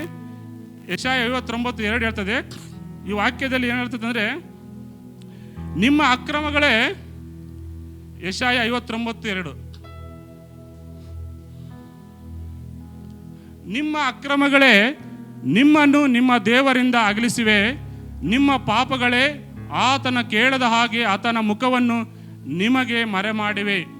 ಈ ಮಾತು ಏನು ಹೇಳ್ತದೆ ಅಂದರೆ, ಈ ಲೋಕದ ಜನರ ಅಕ್ರಮಗಳಂದರೆ ಪಾಪಗಳು ಆತನು ಕೇಳದ ಹಾಗೆ ಆತನ ಮುಖವನ್ನು ಮರೆ ಮಾಡ್ತವೆ. ಪ್ರಿಯರೇ, ಯೇಸು ಸ್ವಾಮಿ ಶಿಲುಬೆಗೆ ಹೋಗೋ ಸಮಯದಲ್ಲಿ ಈ ವಾಕ್ಯವನ್ನು ನೋಡ್ತಾರೆ. ಏನು? ಈ ಲೋಕದ ಪಾಪವೆಲ್ಲ ಸಮಸ್ತ ಜನರ ಪಾಪವನ್ನು ಯೇಸು ಸ್ವಾಮಿಯಲ್ಲಿ ಕಾಣ್ತಾ ಇದ್ದಾರೆ. ಹಲ್ಲೆಲೂಯಾ.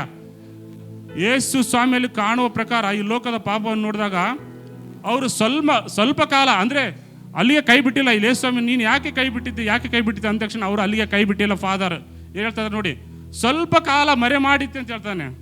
ಆ ಕ್ಷಣದಲ್ಲಿ ಅಂದರೆ ನಾವಿಲ್ಲಿ ಏನು ಅರ್ಥ ಆಗ್ಬೇಕಂದ್ರೆ, ಸರ್ವ ಸೃಷ್ಟಿಕರ್ತನಾದ ದೇವರಿಗೆ ಸಿನ್ ಆಗೋದಿಲ್ಲ, ಪಾಪ ಆಗೋದಿಲ್ಲ. ಪಾಪ ಆಗದೇ ಕಾರಣ ಅಲ್ಲಿ ಯೇಸು ಸ್ವಾಮಿಯಲ್ಲಿ ಈ ಲೋಕದ ಸಮಸ್ತ ಜನರ ಪಾಪವನ್ನು ನೋಡೋದಕ್ಕೋಸ್ಕರ ಅವರು ಒಂದು ಕ್ಷಣ ತಮ್ಮ ಮಖವನ್ನು ಮರೆಮಾಸ್ತಾರೆ. ಯಾವ ರೀತಿ ನಾವು ತಂದೆ ಮಕ್ಕಳು ಸಿಟ್ಟಾದಾಗ ಒಂದು ಸ್ವಲ್ಪ ನಿಮಿಷ ನಾವು ಮಾತಾಡಲ್ಲ ಮಗನ ಹತ್ರ, ಆಮೇಲೆ ಮತ್ತೆ ಮಾತಾಡ್ತೀವಿ. ಅದೇ ಪ್ರಕಾರ ತಂದೆಯಾದ ದೇವರು ತನ್ನ ಮಗನಲ್ಲಿ ಲೋಕದ ಜನರ ಪಾಪವನ್ನು ನೋಡಬೇಕಾದ್ರೆ ತನ್ನ ಮುಖವನ್ನು ಸ್ವಲ್ಪ ಮರೆ ಮಾಡಿಕೊಳ್ಳುತ್ತಾರೆ. ಯಾಕೆ ಮಾಡಿಕೊಂಡ್ರು ಅವರು? ದೇವರು ಪರಿಶುದ್ಧರು, ಅವರು ಪಾಪ ಅಂದರೆ ಆಗೋದಿಲ್ಲ. ಸರ್ವ ಸೃಷ್ಟಿಕರ್ತನಾದ ಪರಿಶುದ್ಧನು ಈ ಲೋಕದ ಜನರು ಪಾಪ ನೋಡಿದಾಗೆ ಅವರು ಮಖ ಮಾರ್ಚಿಕೊಟ್ರು. ಅಲ್ಲಿಗೆ ಕೊನೆ ಆಗಲಿಲ್ಲ. ಪಾಪವನ್ನು ನಿರ್ನಾಮ ಮಾಡಿ ಈ ಲೋಕದ ಜನರನ್ನು ರಕ್ಷಣೆ ಮಾರ್ಗದಲ್ಲಿ ತರಬೇಕು ಅಂತ ತನ್ನ ಮಗನನ್ನೇ ಬಲಿ ಕೊಟ್ಟರವರು. ಹಲ್ಲೆಲೂಯಾ. ನೋಡ್ರಿ ದೇವಜನರೇ, ಇಲ್ಲಿ ನಾವು 2 ಅಂಶಗಳನ್ನು, ಮೊದಲನೇದಾಗಿ ಪ್ರೀತಿ, ತಂದೆ ಮಗ ಯಾವ ರೀತಿ ಅನ್ಯೋನ್ಯವಾಗಿದ್ರು ಒಂದು ಅಂಶ.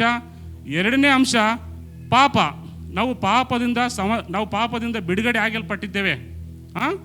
ದೇವರು ಸಮಸ್ತ ಲೋಕದ ಜನರ ಪಾಪವನ್ನು ತನ್ನ ಮಗನ ಮೇಲೆ ಕಾಣ್ತಾ ಇದ್ದಾರೆ.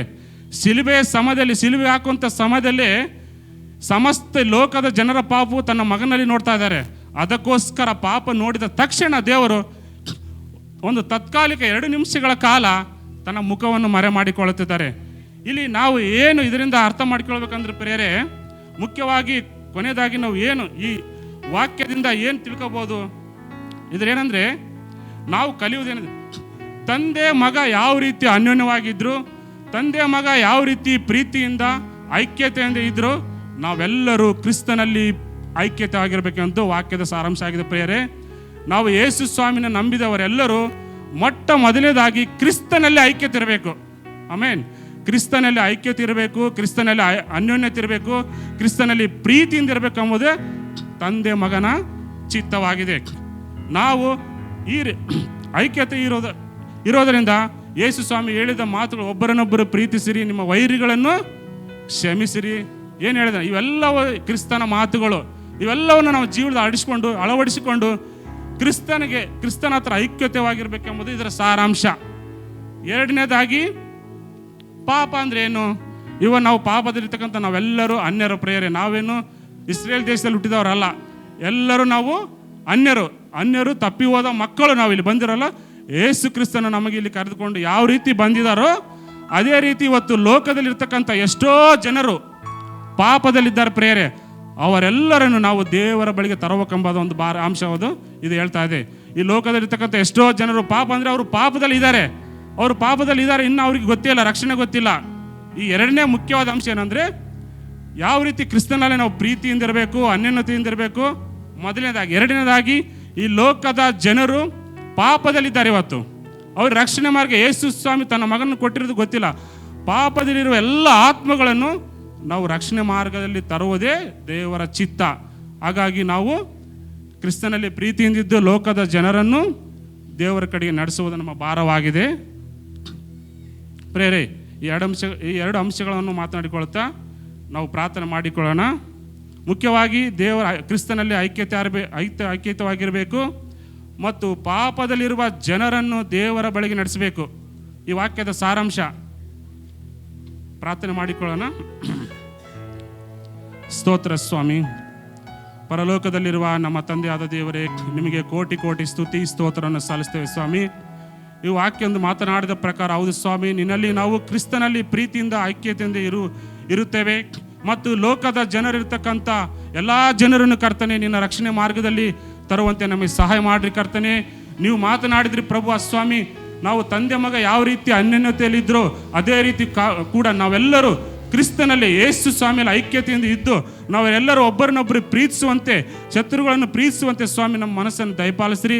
ಹಾಗೆ ಲೋಕದ ಜನರ ಎಲ್ಲ ಆತ್ಮಗಳನ್ನು ನಾವು ನಿನ್ನ ಕಡೆಗೆ ರಕ್ಷಣೆ ಮಾರ್ಗಗಳು ತರುವಂತೆ ನಮಗೆ ಕೃಪೆ ಅನುಗ್ರಹ ತರಬೇಕೆಂದು ಯೇಸು ಕ್ರಿಸ್ತನ ನಾಮದಲ್ಲಿ ಬೇಡಿ ಹೊಂದಿದ್ದೇನೆ ತಂದೆಯೇ, ಆಮೇನ್. Amen, amen. Let's thank Lord. Let's give a clap.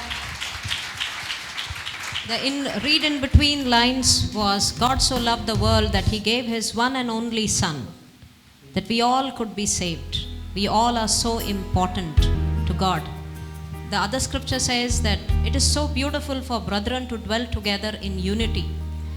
When we turn in unity, we turn out to be a great army for the kingdom of God, and we fight against the darkness. So that's the insight that we get from the fourth word. Let's all stand up and worship the Lord for 2 minutes.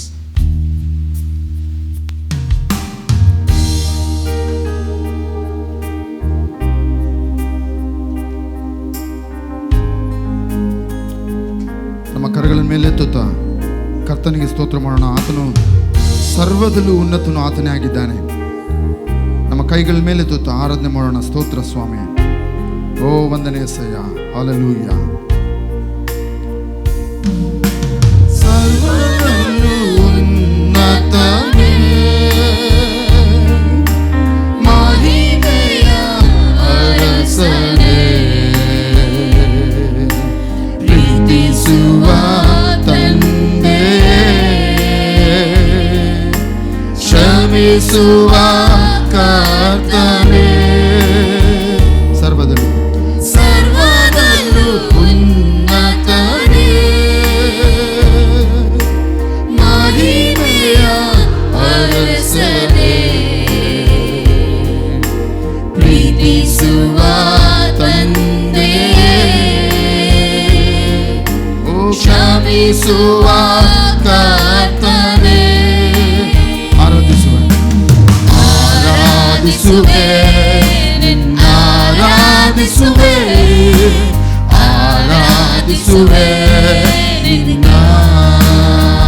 ಕರಗಳ ಎತ್ತಿ ಆರಾಧಿಸುವೆ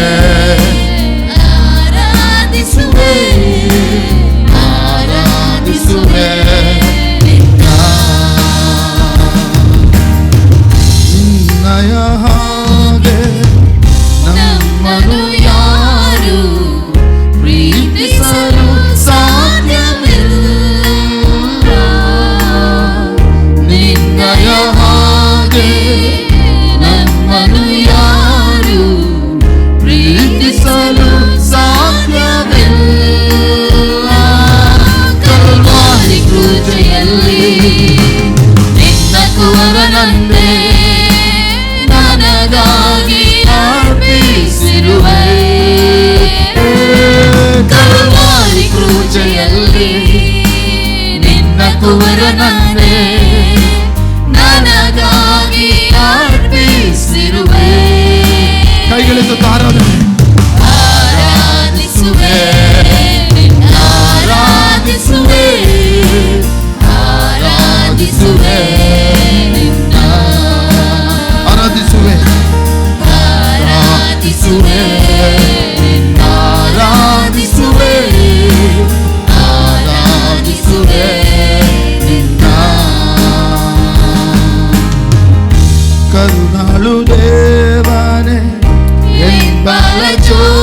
ಆರಾಧಿಸುವೆ. ಕರಗಳೆತ್ತಿ ಆರಾಧಿಸುವೆ, ಆರಾಧಿಸುವೆ ನಿನ್ನ ತುಂಬು ಹೃದಯದಿಂದ. ಆರಾಧಿಸುವೆ ನಿನ್ನ, ಆರಾಧಿಸುವೆ, ಆರಾಧಿಸುವೆ ನಿನ್ನ. ಸರ್ವದಲ್ಲೂ ಉನ್ನತನೇ, ಮಹಿಮೆಯ ಅರಸನೇ, ಪ್ರೀತಿಸುವ ತಂದೆಯೇ, ಕ್ಷಮಿಸುವ ಕರ್ತನೇ, ಸರ್ವದಲ್ಲೂ ಉನ್ನತನೇ, ಮಹಿಮೆಯ ಅರಸನೇ, ಪ್ರೀತಿಸುವ ತಂದೆಯೇ, ಕ್ಷಮಿಸುವ ಕರ್ತನೇ.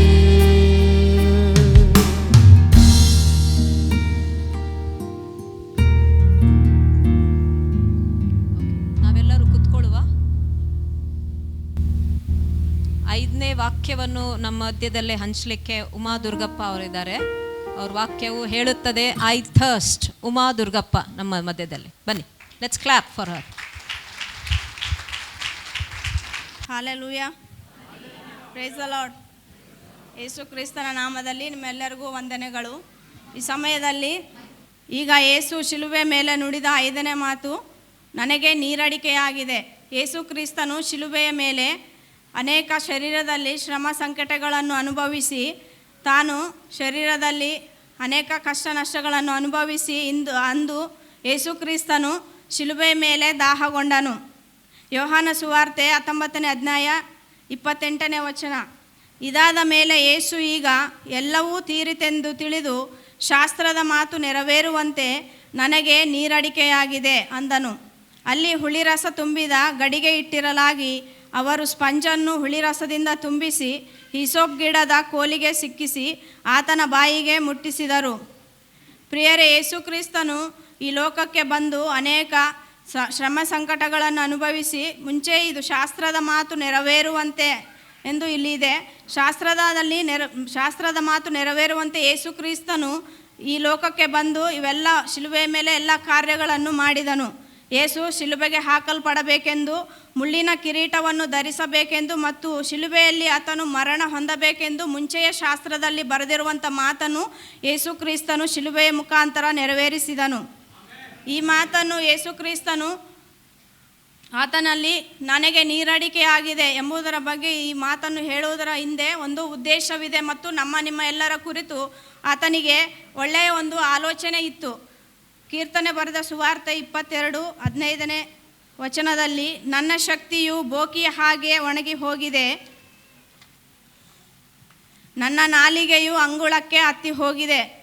ಪ್ರಿಯರೇ, ಕ್ರಿಸ್ತನು ಶಿಲುಬೆಯ ಮೇಲೆ ತನ್ನ ರಕ್ತವನ್ನು ಸುರಿಸಿ ನಮ್ಮ ಪಾಪಗಳ ನಿಮಿತ್ತವಾಗಿ, ನಮ್ಮ ಶಾಪಗಳ ನಿಮಿತ್ತವಾಗಿ ಆತನು ಈ ಭೂಲೋಕಕ್ಕೆ ಬಂದು ತನ್ನ ದೇಹದಲ್ಲಿರುವಂಥ ಎಲ್ಲ ಒಂದು ರಕ್ತವನ್ನು ಸುರಿಸಿ ಆತನು ದಾಹಗೊಂಡನು.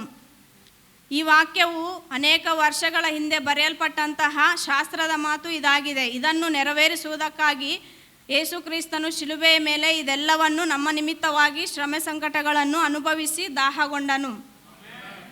ಕೀರ್ತನೆ ಬರೆದ ಸುವಾರ್ತೆ 69ನೇ ಅಧ್ಯಾಯ 21ರಲ್ಲಿ ನೋಡುವುದಾದರೆ, ಆತನು ದಾಹಗೊಂಡಾಗ ಆತನಿಗೆ ಕೇಳುವಾಗ ನನಗೆ ನೀರಡಿಕೆಯಾಗಿದೆ ಎಂದು ಯೇಸು ಕ್ರಿಸ್ತನು ಕೇಳುವಾಗ, ನನಗೆ ಉಣ್ಣುವುದಕ್ಕೆ ಕಹಿಯಾದ ವಸ್ತುವನ್ನು, ಬಾಯಾರಿದಾಗ ಹುಳಿತ ದ್ರಾಕ್ಷಾರಸವನ್ನು ಕೊಟ್ಟರು. ಅಲ್ಲಿ ಯೇಸು ಕ್ರಿಸ್ತನು ದಾಹಗೊಂಡಾಗ ಜನರು ಉಣ್ಣುವುದಕ್ಕೆ ಕಹಿಯಾದ ವಸ್ತುವನ್ನು ಆತನಿಗೆ ಕೊಟ್ಟರು ಮತ್ತು ಹುಳಿತ ದ್ರಾಕ್ಷಾರಸವನ್ನು ಆತನಿಗೆ ಕೊಟ್ಟರು.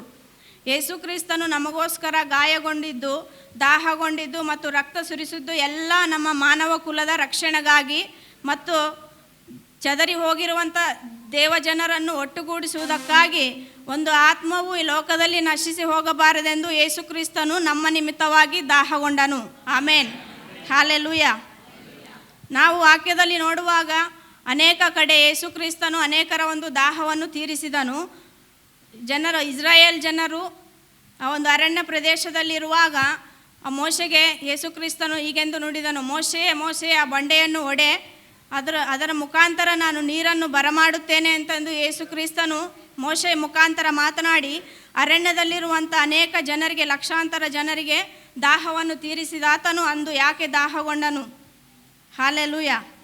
ಅಂದು ಯೇಸು ದಾಹಗೊಂಡಿದ್ದು ನಿಮ್ಮಲ್ಲಿ ಆತ್ಮಿಕ ದಾಹವನ್ನು ಹೆಚ್ಚಿಸುವುದಕ್ಕಾಗಿ ಮತ್ತು ಆತ್ಮಗಳ ಭಾರ ಹೊಂದಿ ಅನೇಕ ಆತ್ಮಗಳನ್ನು ರಕ್ಷಣೆಯಲ್ಲಿ ನಡೆಸುವುದಕ್ಕಾಗಿ ಯೇಸು ಕ್ರಿಸ್ತನು ಅಂದು ಶಿಲುಬೆ ಮೇಲೆ ದಾಹಗೊಂಡನು. ಆಮೇನ್.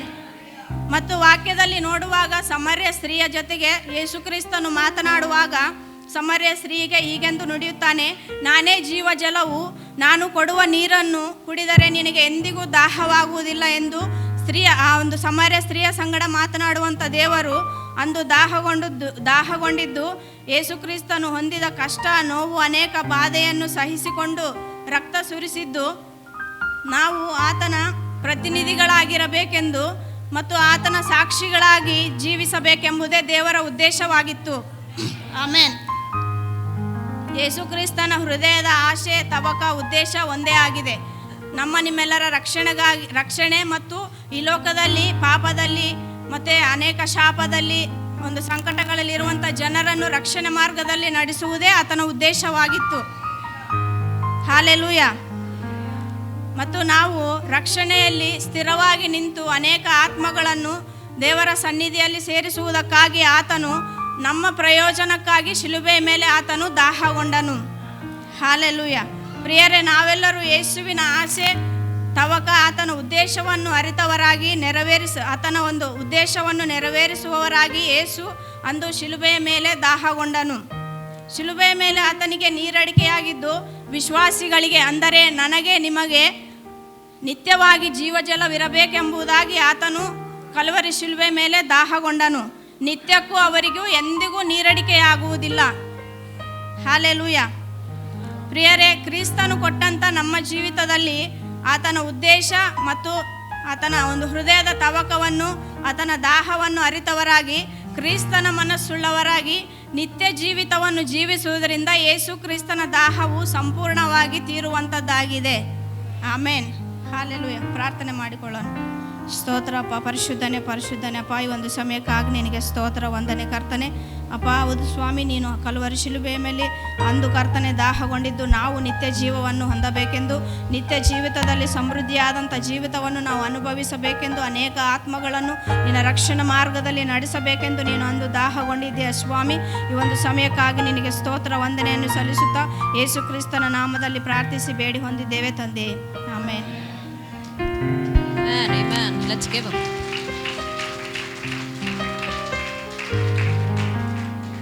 Christ in me is the hope of glory.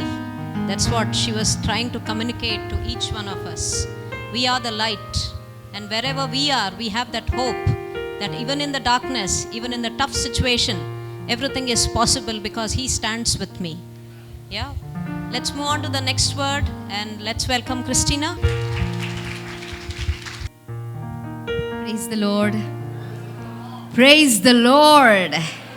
What a glorious day. What a day to commemorate. Those of you, I will speak slowly so that everybody will be able to understand. The verse that I have is, it is finished. Just 3 words. It is finished. John chapter 19 verse 30. So, when I was given this word, I was meditating and I was wondering, when are the times that we say it is finished? In the natural, when do we say it is finished? Typically, when a task is over. For example, when a task is completed. Thank you. Like many of them finished their examination, board exams, PUC second year. It is finished. Aitu. It's over. Or when you have, being a teacher, I see many teachers correcting bundles after bundles, and the last bundle, last paper, finished. Marks is given. Aitappa, finished. It is finished. It is over. We also say it is finished when something nice has happened. For example, you go on a vacation. right? It's a summer vacation. You leave the 41 degrees of Bellary and you go probably to Shimla where it is cold and cool, and then you're counting your days, and then there is 1 week, and then 5 days, and then 3 days, and then vacation is finished. It is finished, so you need to come back. So these are the various times that we say it is finished. I have a question for you. When Jesus said it is finished, how did he say it?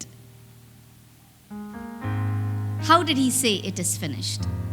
Did he say, Father, you gave me one project to do, one mission. I finished, Lord. It is finished. Or did he say something like, Commander-in-Chief, I am your soldier. You gave me a task. Thank you. Pastor says he's going to translate for me, which means I get more time, right, Pastor? Yeah. Thank you. Because I can see that clock there and it's all right. ticking. It's ticking. So, does he say, like, this is my commander-in-chief, my army chief has given me an order, go, fight. When the war is done, it's finished, sir. ಮತ್ತು ಯುದ್ಧಕ್ಕೆ ಹೋದಾಗ ಆ ಒಂದು ಅಧಿಕಾರಿಗಳು ಅವ್ರು ಹೇಳುವಾಗ ಆ ಒಂದು ಕೆಲಸವನ್ನು ಅವರು ಮುಕ್ತಾಯ ಮಾಡಿದಾಗ ಈ ರೀತಿಯಲ್ಲಿ ಸಲ್ಯೂಟ್ ಹಿಡಿದು ಅದು ಮುಕ್ತಾಯವಾಯಿತು ಎಂಬುದಾಗಿ ಹೇಳುವಂಥದ್ದು ಅಲ್ಲಿ ಸಹ ನಾವು ಕಾಣುತ್ತೇವೆ.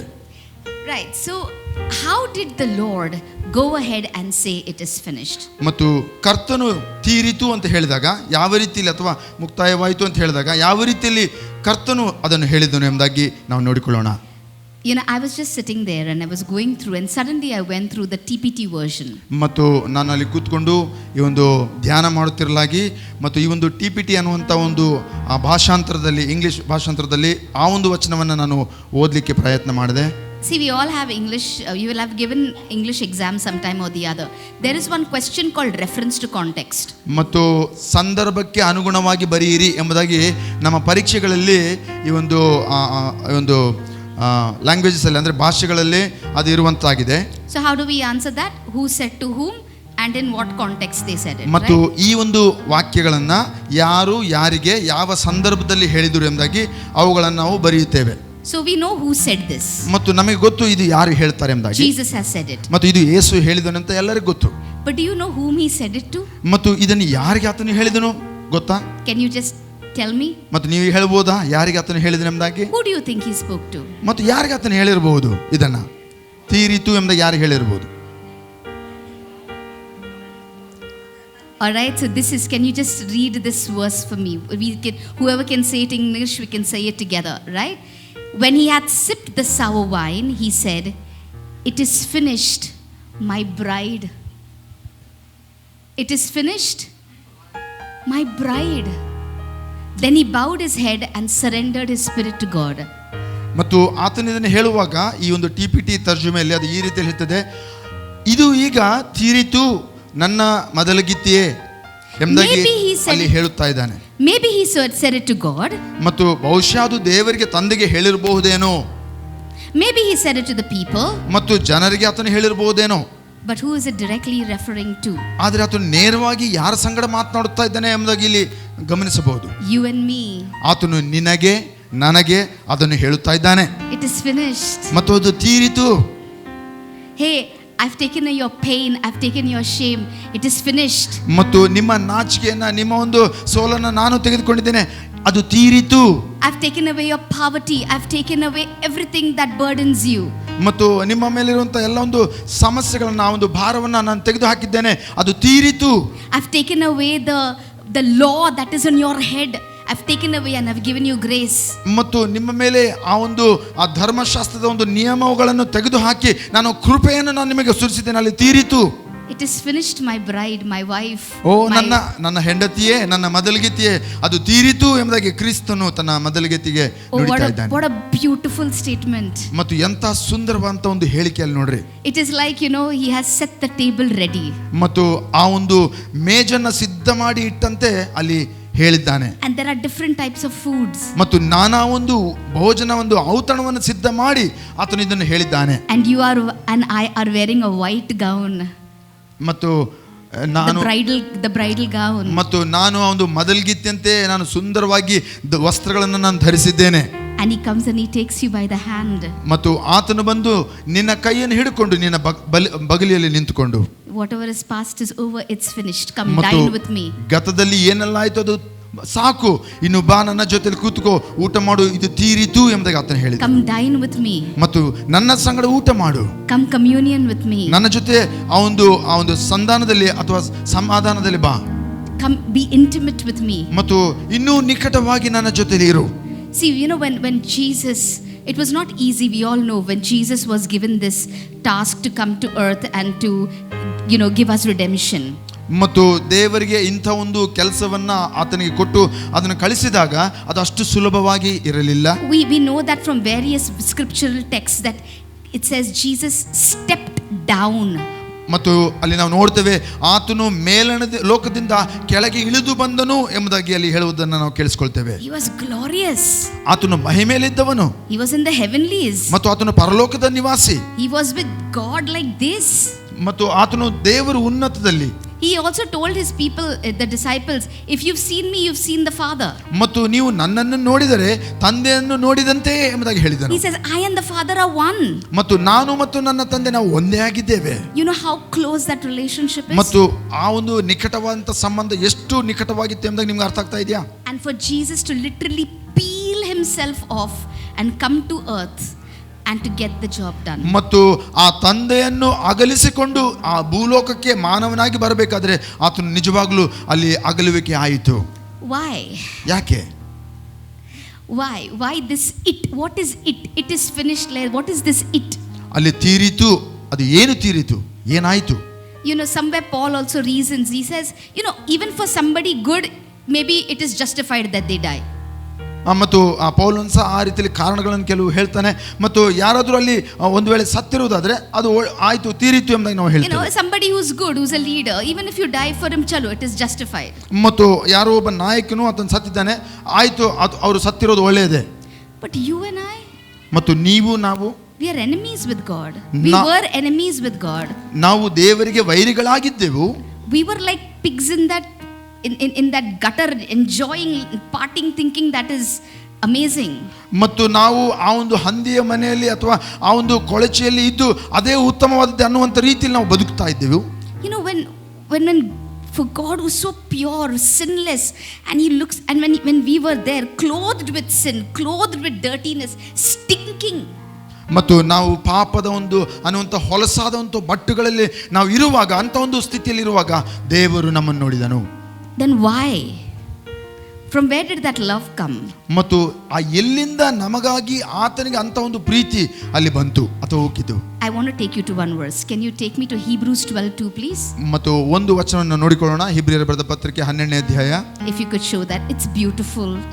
ಮತ್ತು ಅದು ಸುಂದರವಾಗಿಯೂ ಅದ್ಭುತವಾಗಿದೆ. And I want especially to focus on one particular area. ಮತ್ತು ಈ ಒಂದು ವಚನ ಭಾಗದಲ್ಲಿ ನಿರ್ದಿಷ್ಟವಾಗಿ ಒಂದು ವಾಕ್ಯದ ಮೇಲೆ ನಿಮ್ಮ ಒಂದು ಗಮನ ಹರಿಸಬೇಕಾಗಿ So ಬೇಡ್ತೇನೆ. you can read with me. ಮತ್ತು ನನ್ನ ಸಂಗಡ ನೀವು ಓದಬಹುದು ಎಂಬುದಾಗಿ We look ಇಂಗ್ಲಿಷ್ away ಅಲ್ಲಿ. from the natural realm and we focus our attention and expectation onto Jesus, who birthed faith within us and who leads us forward into faith's perfection. Now pay attention. His example is this. Because his heart was focused on the joy of knowing that you and I would be his, he endured the agony of the cross and conquered its humiliation, and now sits exalted at the right hand of the throne of God. ಮತ್ತು ಅಲ್ಲಿ ಹೇಳುವಂಥದ್ದಾಗಿದೆ, ಆತನು ಆ ಒಂದು ಎಲ್ಲ ಒಂದು ಸ್ವಾಭಾವಿಕ ಒಂದು ರಂಗವನ್ನು ಅದನ್ನು ತೊರೆದು ಆತನು ಪರಲೋಕದ ಒಂದು ಅಪೇಕ್ಷೆ ಅವುಗಳನ್ನು ಅದರ ಮೇಲೆ ಗಮನ ಹರಿಸುತ್ತಾ ಮತ್ತು ನಮ್ಮಲ್ಲಿ ವಿಶ್ವಾಸವನ್ನು ಉಂಟು ಮಾಡಿ ಅಥವಾ ಹುಟ್ಟುವಂತೆ ಮಾಡಿ ನಮ್ಮನ್ನು ಮುಂದಕ್ಕೆ ಸಾಗಿಸುವಂಥ ಒಂದು ನಂಬಿಕೆಯನ್ನು ಪರಿಪೂರ್ಣಗೊಳಿಸಿ ಅಲ್ಲಿ ಹೇಳ್ತದೆ, ಈ ರೀತಿಯಲ್ಲಿ ಆತನು ಉದಾಹರಣೆಯಾಗಿ ಮತ್ತು ಈ ರೀತಿಯಲ್ಲಿ ಆತನು ಉದಾಹರಣೆಯಾಗಿ ಆತನು ಅಲ್ಲಿ ಹೇಳ್ತದೆ, ಆತನ ಹೃದಯ ಆ ಒಂದು ಸಂತೋಷಕ್ಕಾಗಿ ಮತ್ತು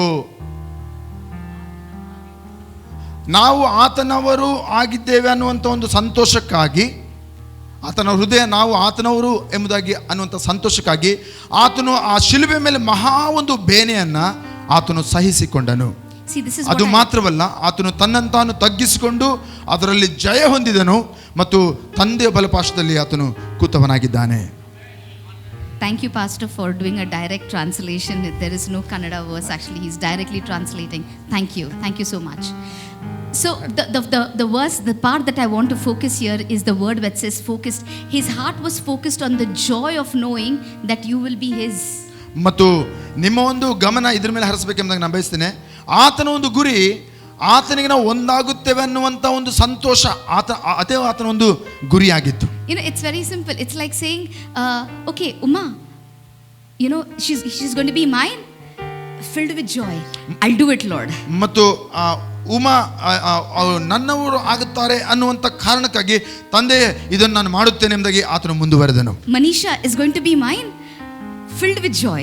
ಮನುಷ್ಯ ನನ್ನವಳಾಗುತ್ತಾಳೆ ಅನ್ನುವಂಥ ಆ ಒಂದು ಸಂತೋಷಕ್ಕೆ ಆ ತಂದೆಗೆ ಆತನು ಹೇಳಿದಂಥ ಒಂದು ಯೋಜನೆಗೆ ಆತನು ಒಪ್ಪಿಕೊಂಡನು. He took each one of your names and the joy that he got in knowing that you are going to be his.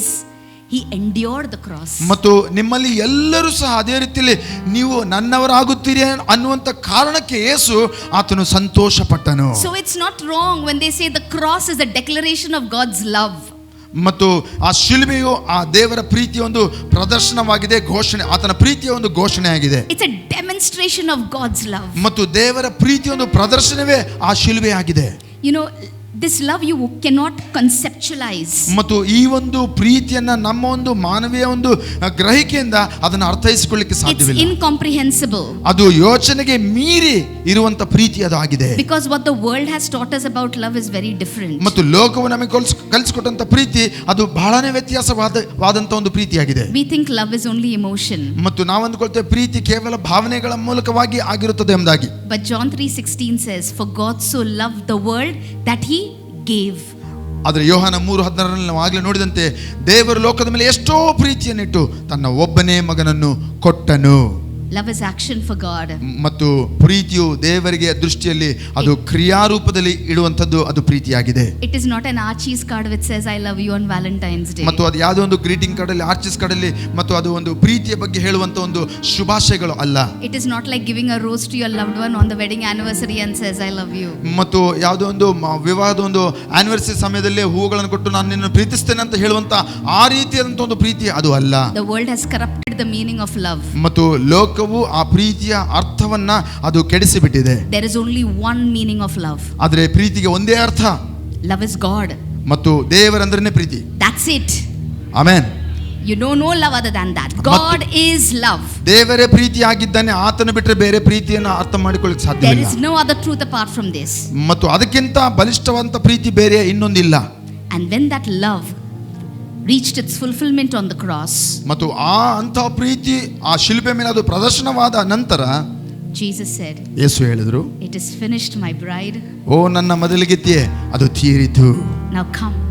ಮತ್ತು ಈಗ ಬಾ, Live with me. ನನ್ನ ಜೊತೆ ನಿವಾಸ ಮಾಡು. I will live in you. ನಾನು ನಿನ್ನ ಜೊತೆ ನಿವಾಸ ಮಾಡುತ್ತೇನೆ. And I'm going to live that victorious life." ಮತ್ತು ನಾನು ಆ ಒಂದು ಜಯಪ್ರದವಾದಂತ ಜಯಶಾಲಿ ಜೀವಿತವನ್ನು ನಾನು ಜೀವಿಸುತ್ತೇನೆ. Because it was not an "it is finished, master," or it was not like "oh, it's finished," or "thank God it's finished."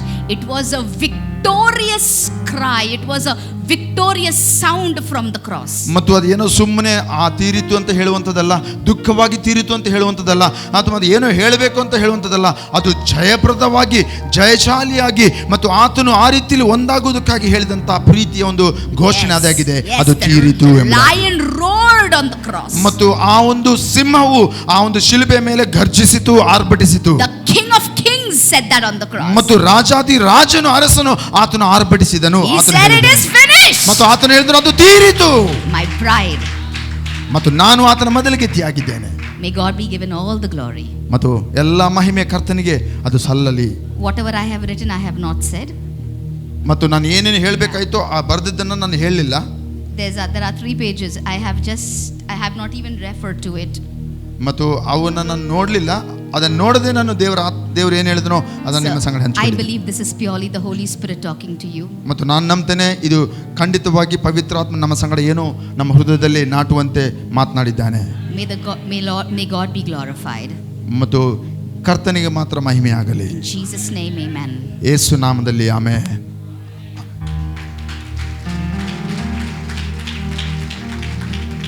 Christina was very clear in communicating. Yeah, it's enough that she has spoken to us. It's the nudge from the Holy Spirit that let's become a little serious with our walk with God. Yeah? Nobody can love us the way He has loved us. There's a song. Yeah. Let's all rise up to our feet. ನಾವೆಲ್ಲರೂ ಈ ಒಂದು ವಾಕ್ಯವನ್ನು ಕೇಳಿದ ನಂತರ ಆತನಿಗೆ ಸ್ತೋತ್ರ ಮಾಡೋಣ. ಈ ಎಲ್ಲ ವಾಕ್ಯಗಳಲ್ಲಿ ಕರ್ತನ ಪ್ರೀತಿಯ ಪ್ರದರ್ಶನ ನಾವು ಕಾಣ್ತಾ ಇದ್ದೇವೆ. Amen, hallelujah. ಆತನು ನಾವು ಯಾರೋ ಆತನಿಗೆ ದೂರದವರು, ಶತ್ರುಗಳು, ಪಾಪಿಗಳಾಗಿದ್ದೆವು. ಆದರೆ ಯೇಸು ಶಿಲುಬೆ ಮೇಲೆ ಸತ್ತ ಕಾರಣವಾಗಿ ನಮ್ಮನ್ನು ಆತನು ಒಂದು ಮಾಡಿದ್ದಾನೆ. ಆತನು ನನ್ನ ಯೇಸು ಆಗಿದ್ದಾನೆ. ಆತನು ನನ್ನ ಯೇಸು ಆಗಿದ್ದಾನೆ. Amen. Reduce the gain Venu. Okay, ಈ ಸಮಯದಲ್ಲಿ ನಾವು ಸ್ತೋತ್ರ ಮಾಡುತ್ತಾ ಕರ್ತನಿಗೆ ಆರಾಧನೆ ಮಾಡೋಣ. ನನ್ನ ಯೇಸು, ನನ್ನ ಯೇಸು.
ಹಾಡು ಅರ್ಥ ಆಯ್ತಾ ನಿಮಗೆ? ಮತ್ತು ಸುಮಾರು ಜನ ಹಾಡ್ತಾ ಇಲ್ಲ, ಯಾಕೇನೋ ಗೊತ್ತಿಲ್ಲ. ಸಂತೋಷ ಇದೆಯಾ? ಯೇಸು ನಿಮಗಾಗಿ ಸತ್ತಿದ್ದಾನ? ನಿಮ್ಮ ಎಲ್ಲ ಪಾಪ ತೊಳೆಯಲ್ಪಟ್ಟಿದೆಯಾ? ಎಲ್ಲ ರೋಗ, ಎಲ್ಲ ದರಿದ್ರ ಯೇಸು ಸ್ವಾಮಿ ತೆಗೆದಿದ್ದಾನ? ಆಮೇನ್. ಇದು ಶೋಕಿಸುವಂಥ ಸಮಯವಲ್ಲ. ಇದು ನಾವು ಹೇಳ್ತದೆ, ನನಗೆ ಹೇಳ್ಕೊಳ್ತಾ ಇದ್ದೀನಿ ನಾನು, ನನ್ನ ಯೇಸು, ನನ್ನ ಯೇಸು ಅಂತ. ಆಮೇನ್. ಯಾರು ಕೈ ಮಡಚ್ಕೊಂಡು ಸುಮ್ಮನೆ ಹೀಗೆ ಕೈ ಮುದುರ್ತಾ ನಿಂತ್ಕೊಳ್ಬೇಡ್ರಿ. ದಯಮಾಡಿ ಸಂತೋಷದಿಂದ ಕರ್ತನಿಗೆ ನಾವು ಆನಂದವನ್ನು ನಾವು ವ್ಯಕ್ತಪಡಿಸೋಣ, ಆತನಿಗೆ ಸ್ತೋತ್ರ ಮಾಡೋಣ. Amen, hallelujah. ಸೆಕೆಂಡ್ ಸಂಜ ನಾವು ಈ ಸಮಯದಲ್ಲಿ ನಾವು ಆ ರೀತಿಯಲ್ಲಿ ಚಪ್ಪಳೆ ತಟ್ಟುತ್ತಾ ಲೆಟ್ಸ್ ಎಂಜಾಯ್, ಕರ್ತನನ್ನು ಸಂಭ್ರಮಿಸೋಣ, ಆತನ ಆಚರಿಸೋಣ. ನೀನಿಲ್ಲದ ಲೋಕದಲ್ಲಿ ನನಗೆ ಯಾರೂ ಆಶ್ರಯವಿಲ್ಲ. ನಿನ್ನ ಜೊತೆಯಲ್ಲಿ ನಾನು ನಡೆಯುವೆ, ನಿನ್ನ ನೆರಳಲ್ಲಿ ನಾನು ಜೀವಿಸುವೆ. ಆಮೆನ್. ನೀನಿಲ್ಲದ ಲೋಕದಲ್ಲಿ ನನಗೆ ಯಾರೂ ಆಶ್ರಯವಿಲ್ಲ. ನೀನಿಲ್ಲದೆ ಲೋಕದಲ್ಲಿ ನನಗ್ಯಾರೂ ಆಶ್ರಯವಿಲ್ಲ. ನಿನ್ನ ಜೊತೆಯಲ್ಲಿ ನಾನು ನಡೆಯುವೆ, ನಿನ್ನ ನೆರಳಲ್ಲಿ ಜೀವಿಸುವೆ. ನಿನ್ನ ಜೊತೆಯಲ್ಲಿ ನಾನು ನಡೆಯುವೆ, ನಿನ್ನ ನೆರಳಲ್ಲಿ ಜೀವಿಸುವೆ. ನಿನ್ನ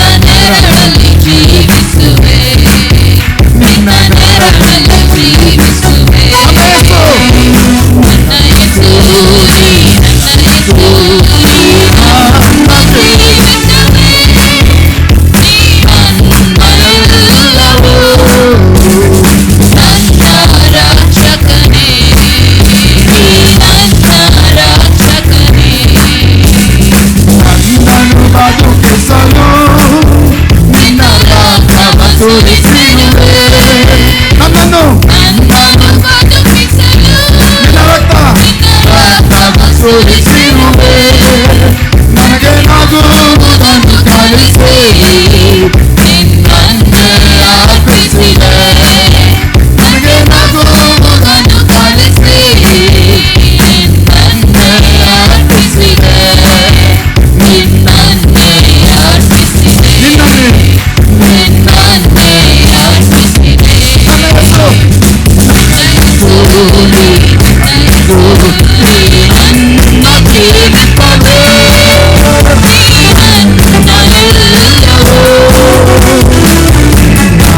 ರಕ್ಷಕನೇ ನೀ ನನ್ನ ರಕ್ಷಕನೇ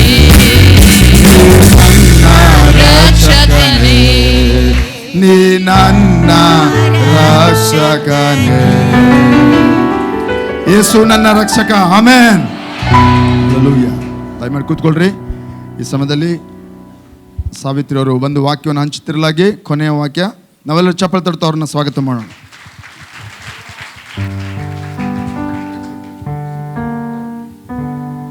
ಹಲ್ಲೆಲೂಯಾ.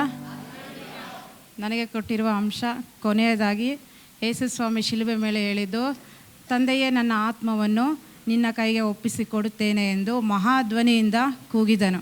ಹಲ್ಲೆಲೂಯಾ. ನನಗನ್ನಿಸುತ್ತೆ ದೇವರು ತಂದೆಯ ಒಂದು ಚಿತ್ತದಲ್ಲೇ ತಂದೆಯ ಕೆಲಸವನ್ನೇ ಮಾಡ್ತಾಯಿದ್ರು. ಆದರೆ ಆತನ ತಂದೆಗೆ ಆತ್ಮವನ್ನು ಒಪ್ಪಿಸಿಕೊಡುವ ಒಂದು ಅವಶ್ಯಕತೆ ಇದ್ದಿಲ್ಲ. ಹಲ್ಲೆಲೂಯಾ. ಯಾಕಂದರೆ ಆತನು ಹುಟ್ಟಿದ್ದು ಪರಿಶುದ್ಧನಾಗಿ ಬೆಳೆದಿದ್ದು ಪರಿಶುದ್ಧನಾಗಿಯೇ, ಆತನು ಸಾಯುವವರೆಗೂ ಯಾವ ಪಾಪವನ್ನು ಮಾಡದಂತೆ ಪರಿಶುದ್ಧನಾಗಿಯೇ ಜೀವಿಸಿದನು. ಹಲ್ಲೆಲೂಯಾ. ಆದರೂ ಕೂಡ ಆತನು ತಂದೆಗೆ ತನ್ನ ಆತ್ಮವನ್ನು ಒಪ್ಪಿಸಿಕೊಟ್ಟನು. ದೇವರು ಯಾಕೆ ಈ ಮಾತನ್ನು ಶಿಲುಬೆ ಮೇಲೆ ಹೇಳಿದನು ಎಂಬುದಾಗಿ ನೋಡುವಾಗ, ದೇವರು ಆತ್ಮವನ್ನು ಯಾವ ರೀತಿ ಒಪ್ಪಿಸಿಕೊಟ್ಟನೋ, ನಾವು ಈ ಲೋಕದಲ್ಲಿ ಜೀವಿಸುವಾಗ ನಮ್ಮ ಆತ್ಮವನ್ನು ದೇವರಿಗೆ ಒಪ್ಪಿಸಿಕೊಡಬೇಕೆಂಬುದಾಗಿ. ಹಲ್ಲೆಲೂಯಾ. ಯಾಕಂದರೆ ನಮ್ಮ ಆತ್ಮವನ್ನು ದೇವರಿಗೆ ಒಪ್ಪಿಸಿಕೊಡುವಾಗ ಅದು ನಮ್ಮ ಕೈಯಲ್ಲಿರ್ತದೆ, ದೇವ್ರ ಕೈಯಲ್ಲಿ ಇರಲ್ಲ. ಹಲ್ಲೆಲೂಯಾ. ಈ ಲೋಕದಲ್ಲಿ ನಾವು ಜೀವಿಸುವಾಗ ದೇವರಿಗಾಗಿ ನಾವು ಜೀವಿಸುವವರೆಗೂ, ಸಾಯುವವರೆಗೂ ನಾವು ಜೀವಿಸ್ತೇವ, ಇಲ್ಲಾಂದರೆ ಮಧ್ಯದಲ್ಲಿ ನಾವು ಬಿಟ್ಕೊಡ್ತೀವ. ಯೇಸು ಸ್ವಾಮಿ ಶಿಲುಬೆ ಮೇಲೆ ಎಂಥ ಒಂದು ಪರಿಸ್ಥಿತಿಯಲ್ಲಿ ಹಾದು ಹೋದರೂ ಕೂಡ ತಂದೆಯನ್ನು, ಆತನ ಚಿತ್ತವನ್ನು ಬಿಟ್ಟು ಕೊಡಲಿಲ್ಲ. ಹಲ್ಲೆಲೂಯಾ. ಅದೇ ರೀತಿಯಲ್ಲಿ ನಾವು ಕೂಡ ದೇವರ ಚಿತ್ತದ ಪ್ರಕಾರ ಜೀವಿಸುವಾಗ ಎಷ್ಟೊಂದು ಅಡೆತಡೆಗಳು, ಕಷ್ಟಗಳು ಬರ್ತವೆ. ಆದರೆ ನಾವು ಆ ಪರಿಸ್ಥಿತಿಗಳನ್ನು ಬಿಟ್ಟು ಕೊಡಬಾರದು. ದೇವರು ಈ ಲೋಕಕ್ಕೆ ಬಂದಿದ್ದೇ ನಮ್ಮ ಆತ್ಮ ರಕ್ಷಣೆಗಾಗಿ. ಹಲ್ಲೆಲೂಯಾ. ನಮ್ಮ ಆತ್ಮ ದೇವರು ಯೋಹಾನ 3:16 ತನ್ನ ಮಗನನ್ನು ಕೊಟ್ಟಿದ್ದು ಎಲ್ಲರೂ ರಕ್ಷಣೆ ಹೊಂದಬೇಕಾಗಿ. ಹಲ್ಲೆಲೂಯಾ.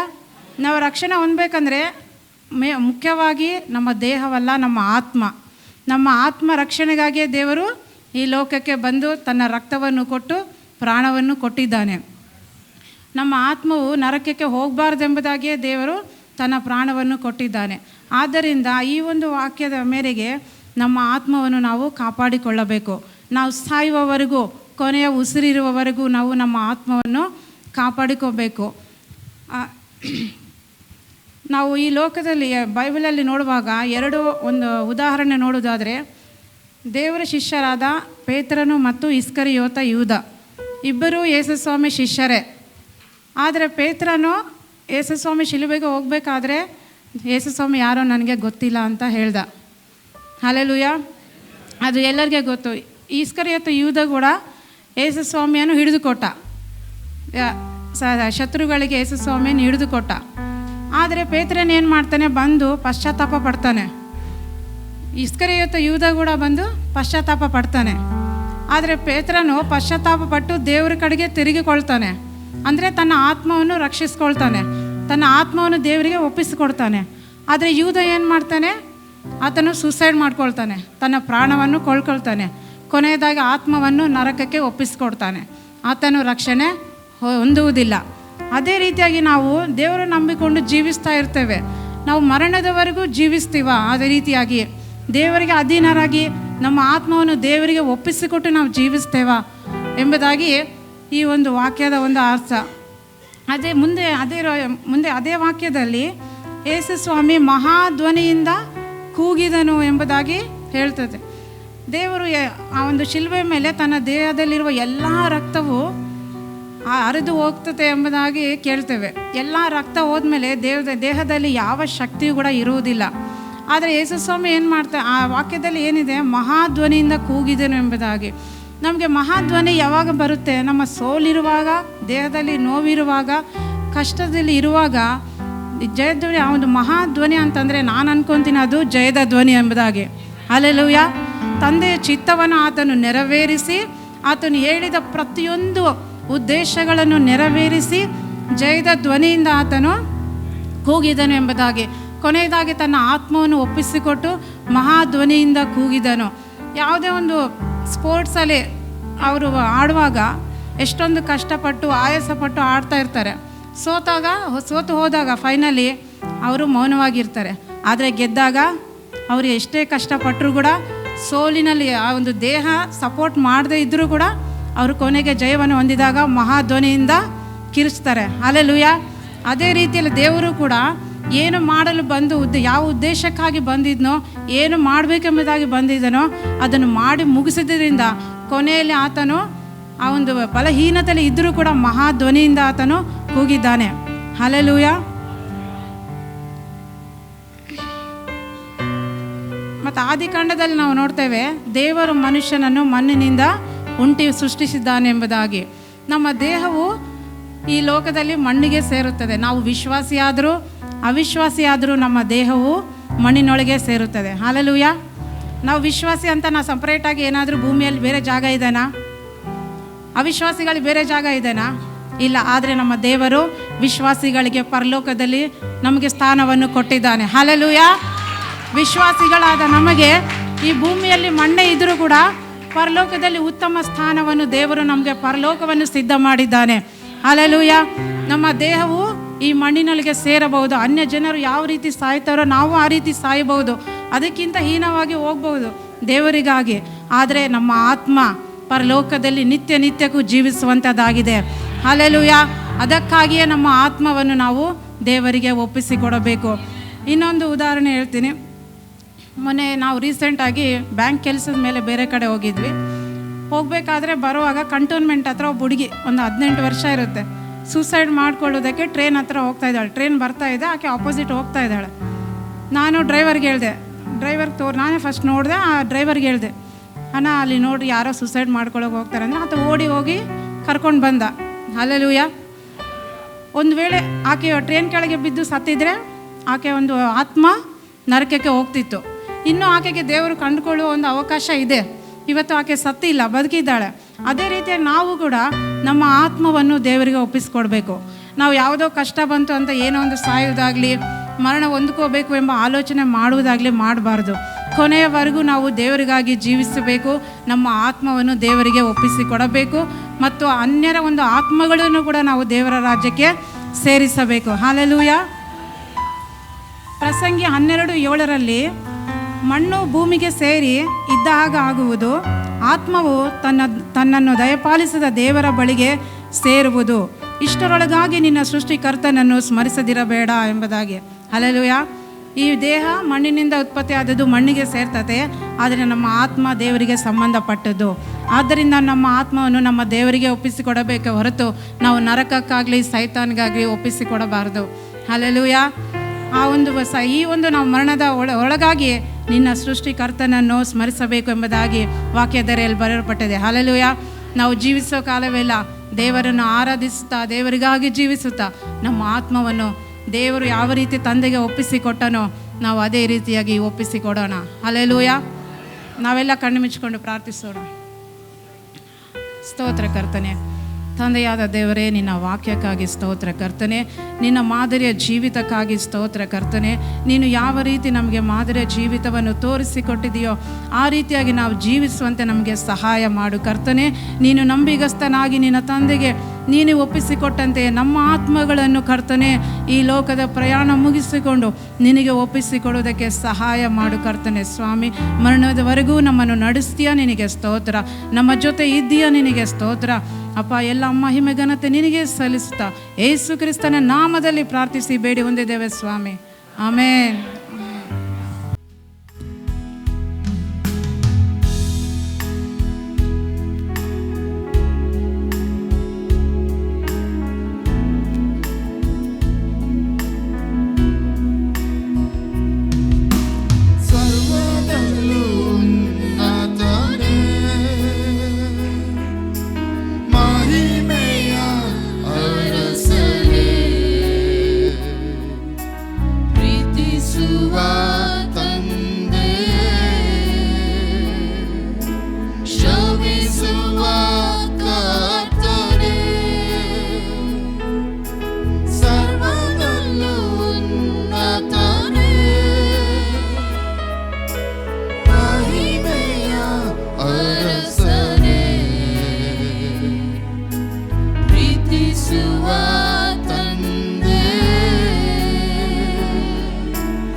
ನಮ್ಮನು ಯಾರು ಪ್ರೀತಿಸಲು ಸಾಧ್ಯವಿಲ್ಲ.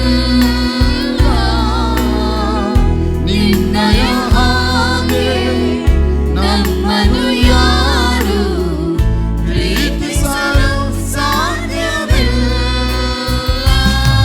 ಕಲ್ವಾರಿ ಕ್ರೂಜೆಯಲ್ಲಿ ನಿನ್ನ ಕುವರನನ್ನೇ ನನಗಾಗಿ ಅರ್ಪಿಸಿರುವೆ.